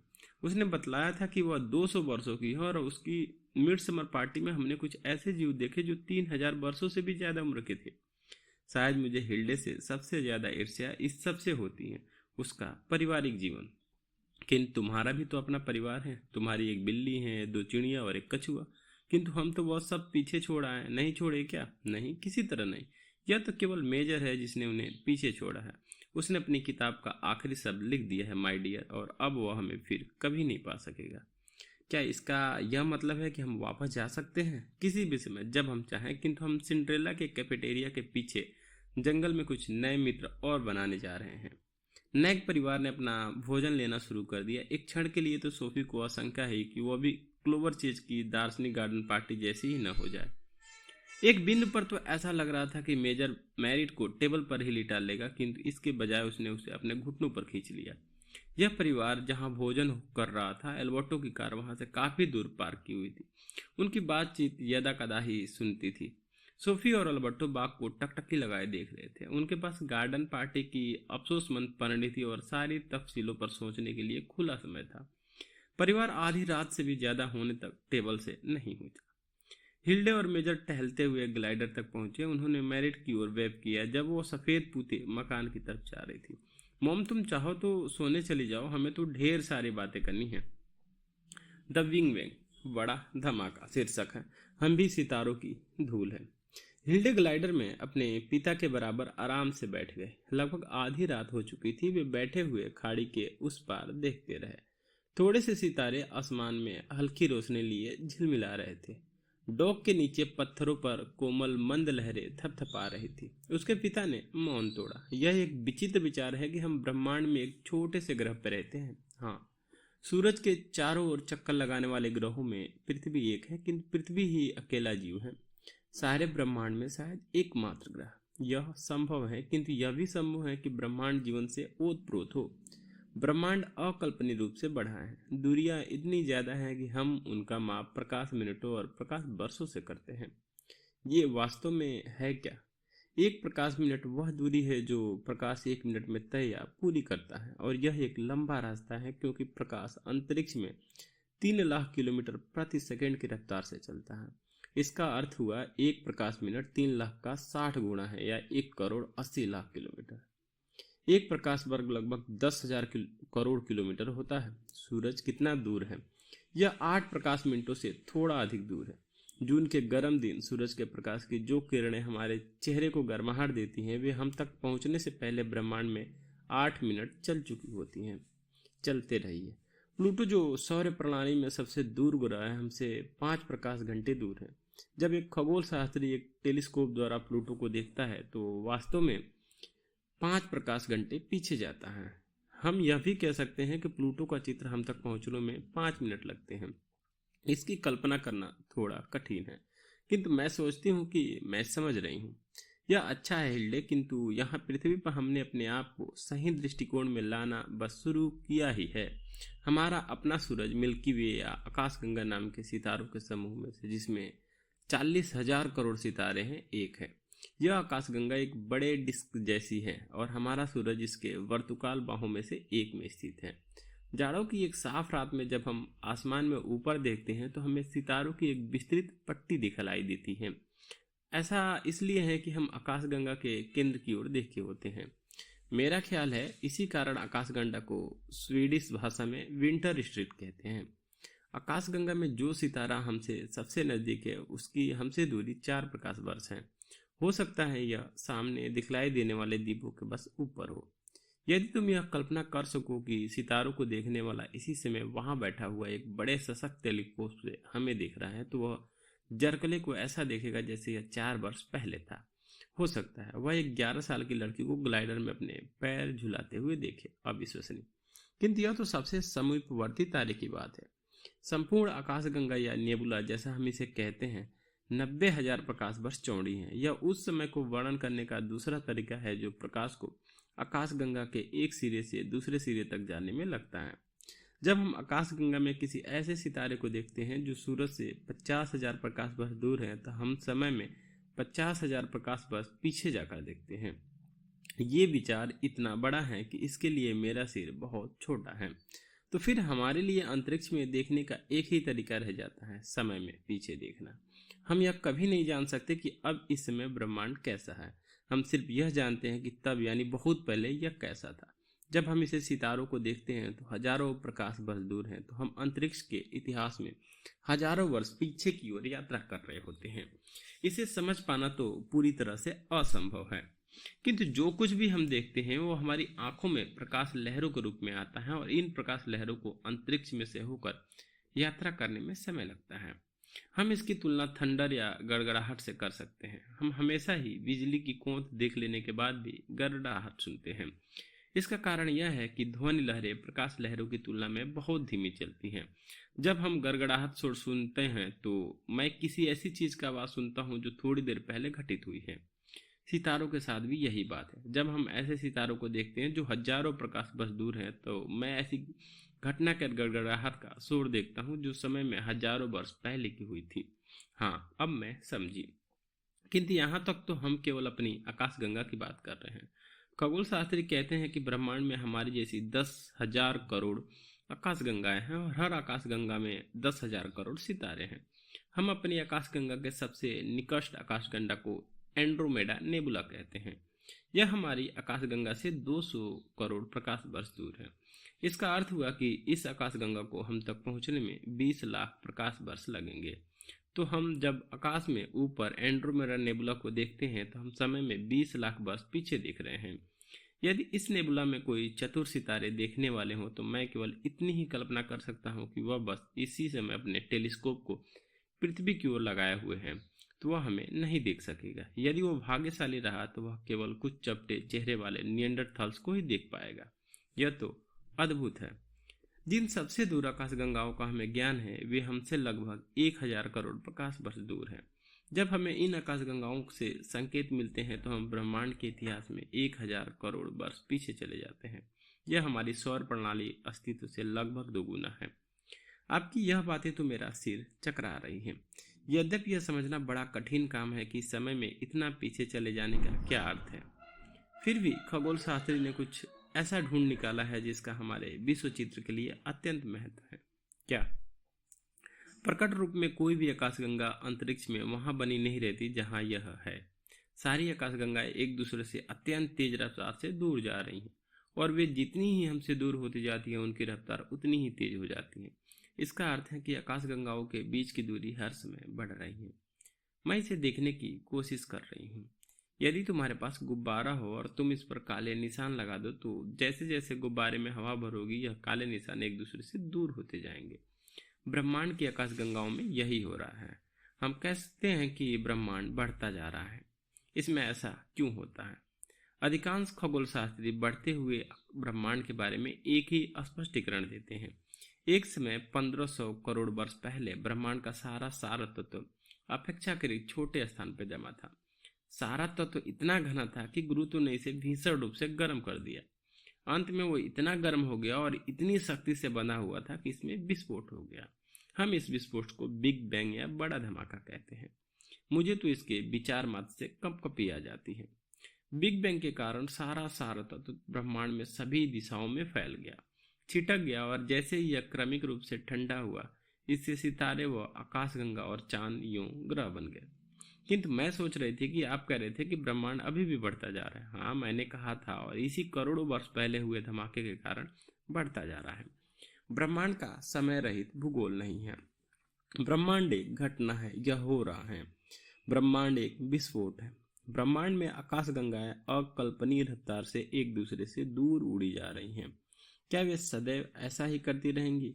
यह एक संभावना है। एक संभावना और भी है। तुम्हें याद होगा कि अल्बर्टो 2 ताकतों की बात कर रहा था जिसके कारण ग्रह निरंतर सूरज के चारों ओर चक्कर लगाते हैं। क्या यह गुरुत्वाकर्षण और अक्रियमाणता नहीं है? सही। और सही बात आकाशगंगाओं पर भी लागू होते हैं। हालांकि ब्रह्मांड बढ़ता ही जाता है, गुरुत्वाकर्षण की शक्ति दूसरी दिशा में काम कर रही है और एक दिन कुछ करोड़ों वर्षों में गुरुत्वाकर्षण आकाशीय पिंडों को उस समय फिर एक जगह इकट्ठा कर देगा, जिससे भयंकर विस्फोट की शक्ति कमजोर हो जाएगी। तब हम एक विपरीत दिशा का विस्फोट देखेंगे, तथाकथित अंतःविस्फोट। किंतु दूरियां इतनी ज्यादा हैं कि यह ऐसे होगा मानो किसी चलचित्र को धीमी गति से चलाया जा रहा है। आप इसकी तुलना गुब्बारे की उस स्थिति से कर सकते हैं जब आप इसकी हवा निकालते हैं। क्या फिर सभी आकाशगंगाएं आपस में खींचकर एक सख्त केंद्रक हो जाएंगी? हाँ, तुमने ठीक ही समझा। किंतु फिर क्या होगा? उसके बाद फिर एक और बिग बैंग होगा और ब्रह्मांड फिर से बढ़ना शुरू हो जाएगा, क्योंकि वो पुराने प्रकृति के नियम काम कर रहे हैं और फिर नए सितारे और आकाशगंगाएं बनेंगी। अच्छी सोच है। खगोल शास्त्री सोचते हैं कि ब्रह्मांड के भविष्य संबंधी 2 परिदृश्य हैं। या तो ब्रह्मांड निरंतर बढ़ता जाएगा जिससे कि आकाशगंगाएं एक दूसरे से दूर और दूर होती चली जाएंगी, या ब्रह्मांड फिर से संकुचित होना शुरू कर देगा। ब्रह्मांड का डील डोल कितना भारी और बृहद है, इससे यह निर्धारित होगा कि क्या होता है, और इसे जानने का भी खगोल शास्त्रियों के पास कोई विधि या तरीका नहीं है। किंतु यदि ब्रह्मांड इतना बृहद डील डोल वाला है कि यह फिर संकुचित होने लगता है, तो संभवतः यह पहले भी कई बार बढ़ और संकुचित हो चुका है। यह तो एक बिल्कुल स्पष्ट निष्कर्ष है, किंतु इस बिंदु पर पहुंचकर धारणाएं विभक्त हो जाती हैं। ऐसा हो सकता है कि ब्रह्मांड का बढ़ना कोई ऐसी चीज है जो केवल इस एक बार ही हुई होगी, किंतु यदि वह सारे अनंत शाश्वत रूप से बढ़ता ही बढ़ता जाता है, तो यह प्रश्न और भी महत्वपूर्ण हो जाएगा कि यह सब कहाँ किस समय शुरू हुआ। हाँ, यह सारा सामान कहाँ से आया जिसमें अचानक विस्फोट हो गया। एक ईसाई के लिए बिग बैंग को सृष्टि के वास्तविक क्षण के रूप में लेना स्पष्ट और सहज है। बाइबल हमें बतलाती है कि ईश्वर ने कहा कि सब जगह प्रकाश हो जाए। तुम्हें संभवतः याद हो कि अल्बर्टो ने इतिहास के रेखावत होने संबंधी ईसाई दृष्टिकोण का संकेत भी दिया था। सृष्टि के इतिहास के मध्य दृष्टिकोण से यह कल्पना करना बेहतर होगा कि ब्रह्मांड निरंतर बढ़ता जा रहा है। क्या यह सच ही बढ़ रहा है? पूरब में इतिहास का चक्री दृष्टिकोण है। दूसरे शब्दों में, इतिहास स्वयं को शाश्वत रूप से दोहराता चलता है। भारत में उदाहरण के लिए एक प्राचीन धारणा है कि दुनिया निरंतर खुलती और बंद होती रहती है, और इस प्रकार यह ब्रह्मा के दिन और ब्रह्मा के रात्रि के बीच होता चलती रहती है। एक विचार निश्चय ही सर्वश्रेष्ठ समन्वय इस चिंता में पाता है कि ब्रह्मांड एक शाश्वत प्रक्रिया के अंतर्गत निरंतर बढ़ता और संकुचित होता रहता है ताकि यह फिर बढ़ सके। मेरे मन में विशाल ब्रह्मांडी हृदय का एक मानचित्र है जहाँ हृदय धड़कता और धड़कता है और धड़कता है। मैं सोचती हूँ दोनों धारणाएं बराबर अकल्पनीय और बराबर चित्ताकर्षक है, और इसकी तुलना शाश्वतता के उस बड़े विडंबना भरे विस्मय से की जा सकती है जिसके बारे में सोफी एक बार अपने बाग में बैठी हुई सोच रही थी। या तो ब्रह्मांड सदैव ही बना रहा है या अचानक शून्य से निकल कर बना। आउच! हिल्डे ने माथे पर अपने हाथ थपथपाए। यह क्या था? लगता है मुझे एक तैतय ने डंक मारा है। संभवतः यह सुकरात था जो डंक मारकर तुम्हें जीवन में जागृत करना चाहता था। सोफी और अल्बर्टो लाल कन्वर्टिबल में बैठे मेजर द्वारा हिल्डे को ब्रह्मांड के बारे में बतलाई गई बातें सुन रहे थे। क्या यह बात तुम्हें सूझी कि हमारी भूमिकाएं बिल्कुल उलट गई हैं? कुछ समय बाद अल्बर्टो ने पूछा, किस अर्थ में? पहले तो ये हमें सुनते थे और हम इन्हें देख नहीं सकते थे। अब हम उन्हें सुन रहे हैं और वे हमें देख नहीं सकते, और यही सब कुछ नहीं है। तुम किस चीज की ओर संकेत कर रही हो? जब हमने शुरू किया तब हम उस दूसरे यथार्थ को नहीं जानते थे जहाँ मेजर और हिल्डे का निवास था। अब वे हमारे निवास को नहीं जानते। यह मीठा प्रतिशोध है। किंतु मेजर हमारी दुनिया में हस्तक्षेप कर सकता था। हमारी दुनिया क्या थी? यह उसका हस्तक्षेप ही तो था। मैंने अभी भी यह आशा नहीं त्यागी है कि हम भी उनकी दुनिया में हस्तक्षेप कर सकते, किंतु तुम जानती हो कि यह असंभव है। याद करो सिंड्रेला में क्या हुआ था। मैंने देखा तुम कोक की बोतल निकालने का प्रयास कर रही थी। सोफी चुप थी। जब मेजर बिग बैंग बड़े धमाके का खुलासा कर रहा था तो सोफी ने बाग के ऊपर एक नजर डाली। उस शब्द के अंदर कोई चीज थी जिसने उसके दिमाग में विचार की एक धारा शुरू कर दी थी। वह कार में इधर उधर कुछ ढूंढने टटोलने लगी। तुम क्या कर रही हो? अल्बर्टो ने पूछा। कुछ नहीं। उसने ग्लव कंपार्टमेंट खोला और एक रिंच वहां देखा। उसने दबोच कर इसे पकड़ लिया और एक कार से बाहर कूद गई। वह ग्लाइडर के पास तक गई और ठीक हिल्डे और उसके पिता के सामने खड़ी हो गई। पहले तो उसने हिल्डे का ध्यान आकृष्ट करने का प्रयास किया, किंतु वह प्रयास पूरी तरह व्यर्थ रहा। फिर उसने वह पाना उसके सिर के ऊपर किया और इसे हिल्डे के फिर सोफी ने मेजर के भी माथे पर वार किया, किंतु उसने कोई प्रतिक्रिया नहीं दिखलाई। यह क्या था? उसने पूछा। सोचती हूँ मुझे तैतय ने काट लिया है। यह संभवतः सुकरात था जो तुम्हें जीवन में लाने के लिए डंक मार रहा था। सोफी घास में लेट गई और ग्लाइडर को ढकेलने का प्रयास किया, किंतु यह गतिहीन बना रहा। या क्या यह इसे 1 किलोमीटर भी सरका सकी थी? बेहद ठंडी हवा आ रही थी। हिल्डे ने कहा, नहीं, ऐसा तो नहीं है। हवा तो बहुत हल्की है। यह केवल वैसी नहीं है, कुछ है। केवल हम 2 और गर्मियों की ठंडी रात नहीं, हवा में कुछ है। और यह क्या हो सकता है? तुम्हें याद है अल्बर्टो और उसकी गुप्त योजना? मैं कैसे भूल सकता हूँ। वे तो बस गार्डन पार्टी में से गायब हो गए। ऐसा लगता है जैसे हवा में उड़ गए। हाँ, किंतु हवा में गायब हो गए। कहानी को कहीं तो खत्म होना था, और बस यही वह चीज थी जो मैंने लिख दी। वह तो था, हाँ, किंतु वह नहीं जो बाद में हुआ। कल्पना करो ये यहाँ हो। क्या तुम इसमें विश्वास करती हो? मैं इसे महसूस कर सकती हूँ, डैड। सोफी दौड़कर कार के पास वापस आ गई। बहुत बढ़िया, अल्बर्टो ने थोड़ा नानुच करते हुए कहा।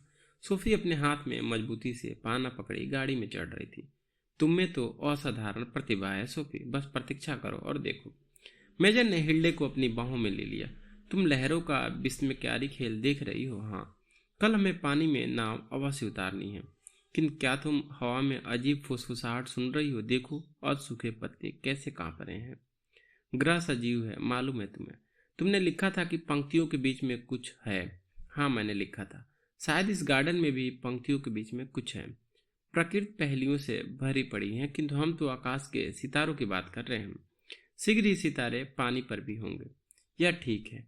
यह वह है जिसे तुम जब छोटी थी तो बिना जले प्रकाश देने के बारे में कहा करती थी, और एक अर्थ में तुम सही थी।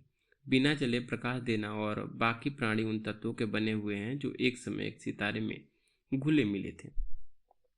हम भी, हाँ, हम भी सितारों की धूल हैं। यह तो आपने बहुत सुंदर कहा। जब रेडियो टेलीस्कोप करोड़ों प्रकाश वर्ष दूर आकाशगंगाओं से प्रकाश को पकड़ सकेंगे, तब ये उस समय के ब्रह्मांड का नक्शा बना देंगे जैसे यह बिग बैंग के बाद आदिम समय में था। आकाश में हर चीज जो हम देखते हैं वह हजारों लाखों वर्ष पहले के ब्रह्मांडी जीवाश्मों से प्राप्त हुई है। खगोल शास्त्री केवल एक ही काम कर सकता है, अतीत के बारे में भविष्यवाणी, क्योंकि इससे पहले कि उनका प्रकाश हम तक पहुंचे, समूहों में स्थित सितारे एक दूसरे से दूर होते चले गए हैं। ठीक है ना? यहाँ तक कि तारा समूह आज जैसे दिखाई देता है, केवल 2000 वर्ष पूर्व वे इससे बहुत भिन्न थे। अच्छा, यह तो मुझे आज तक पता न था। अगर रात साफ हो तो हम ब्रह्मांड के इतिहास में लाखों, यहाँ तक कि करोड़ों वर्ष पीछे देख सकते हैं। इसलिए एक रूप में हम घर वापस आ रहे हैं। मेरी तो समझ में नहीं आ रहा आपका मतलब क्या है। तुमने और मैंने भी बिग बैंग से शुरुआत की, क्योंकि ब्रह्मांड में समस्त सार तत्व एक जैविक एकता है। एक बार अति प्राचीन काल में सार तत्व एक ऐसे बृहद डीलडलो वाले भारी ढेले की तरह एक जगह जम गया कि एक पिन हेड का वजन भी करोड़ों टन होता था। आदिकालीन और अति विशाल गुरुत्वाकर्षण के कारण था जैसे कोई चीज टूट कर बिखर गई। जब हम ऊपर आकाशगंगा की ओर देखते हैं तो हम स्वयं अपने मूल स्थान वापस जाने का रास्ता खोज रहे होते हैं। आपने भी क्या असाधारण बात कही है। ब्रह्मांड में सारे सितारे और आकाशगंगाएं एक ही समान सार तत्व की बनी हैं। इसके कुछ हिस्से यहाँ और कुछ हिस्से वहां मिलकर ढेर बन गए हैं। एक आकाशगंगा और इससे अगली दूसरी आकाशगंगा के बीच करोड़ों प्रकाश वर्ष हो सकते हैं, किंतु इन सबका उद्गम समान है। सभी सितारों और सभी ग्रहों का परिवार एक ही है। हाँ, मैं समझ रही हूँ, किंतु यह पार्थिव सार तत्व क्या है? वह क्या था जिसमें करोड़ों वर्ष पहले विस्फोट हुआ? यह कहाँ से आया? यही तो बड़ा सवाल है, और एक सवाल ऐसा जो हम सभी के साथ गहरे रूप से जुड़ा है, क्योंकि हम स्वयं उस सार तत्व के बने हैं। हम उस बड़ी आग की एक चिंगारी हैं जो अनेक करोड़ों वर्ष पहले लगी थी। यह भी एक सुंदर विचार है, किंतु हमें इन संख्याओं के महत्व को अतिशोक्तिपूर्ण नहीं बनाना चाहिए। अपने हाथ में एक पत्थर पकड़ना ही मर्यादा है। ब्रह्मांड तब भी उतना ही अज्ञेय होगा जब यह संतरे के आकार के पत्थर के बराबर होता। तब भी यह सवाल उतना ही अभेद होता, यह पत्थर कहाँ से आया। सोभी तब तक लाल कन्वर्टिबल में अचानक उठ खड़ी हुई और खाड़ी पर दूर किसी चीज की ओर संकेत किया। मैं पतवार वाली नाव चलाना चाहती हूँ, उसने कहा। यह बंधी हुई है और हम कभी भी पतवार उठा नहीं सकेंगे। कोशिश करके देखें। आखिरकार यह मिड सबर ईव है। चलो, कम से कम पानी के पास तक तो जा सकते हैं। वे कार से बाहर कूद कर आए और नीचे बाग की ओर दौड़े। उन्होंने रस्सी को ढीला करने की कोशिश की। यह धातु के छल्ले में मजबूत बंधा था, किंतु वे इसका एक भी सिरा न उठा सके। यह तो ऐसा लगता है जैसे किसी ने कील गाड़ दी हो, अल्बर्टो ने कहा। हमारे पास खूब सारा समय है। एक सच्चे दार्शनिक को कभी हिम्मत नहीं हारनी चाहिए। यदि हम बस इसे ढीला कर सकते तो। अब और भी ज्यादा सितारे हैं, हिल्डे ने कहा। हाँ, जब गर्मियों की रात सबसे ज्यादा अंधियारी होती है, किंतु यह जाड़ों में ज्यादा टिमकते और चमकते हैं। आपको लेबनान के लिए रवाना होने से पहले की रात याद है? यह वर्ष का नया दिन था। यह उन दिनों की बात है जब मैंने तुम्हारे लिए दर्शन शास्त्र पर पुस्तक लिखने का निर्णय लिया था। मैं क्रिश्चियन सेंट में एक बड़े स्टोर में और पुस्तकालय में भी गया हूँ, किंतु कहीं भी युवा लोगों के लिए कोई उचित पुस्तक नहीं मिली। यह ऐसा है मानो हम सफ़ेद खरगोश की फर के बारीक बालों के टिप पर बैठे हों। मुझे पता नहीं प्रकाश वर्षों की रात में वहाँ कोई है या नहीं। पतवार वाली नाव अपने आप खुल गई। हाँ, खुली तो है, मैं इसे समझ नहीं पा रही। मैं नीचे गई थी और आपके नीचे पहुंचने से बस थोड़ा ही पहले मैंने इसे चेक किया था। अच्छा, तुमने चेक किया था? हाँ। यह मुझे उस समय की याद दिलाती है जब सोफी ने अल्बर्टो की नाव उधार ली थी। आपको याद है वह झील में कैसे भटकती रही? मुझे लगता है इस बार भी वही यह कर रही है। आगे बढ़ो और मेरा मजाक उड़ाओ। सॉरी शाम, मुझे ऐसा लगता रहा है कि यहाँ कोई है। हम में से एक को तैरकर इस तक पहुंचना होगा। डैड, हम दोनों चलेंगे। सोफी का संसार के 20वीं जयंती संस्करण की भूमिका।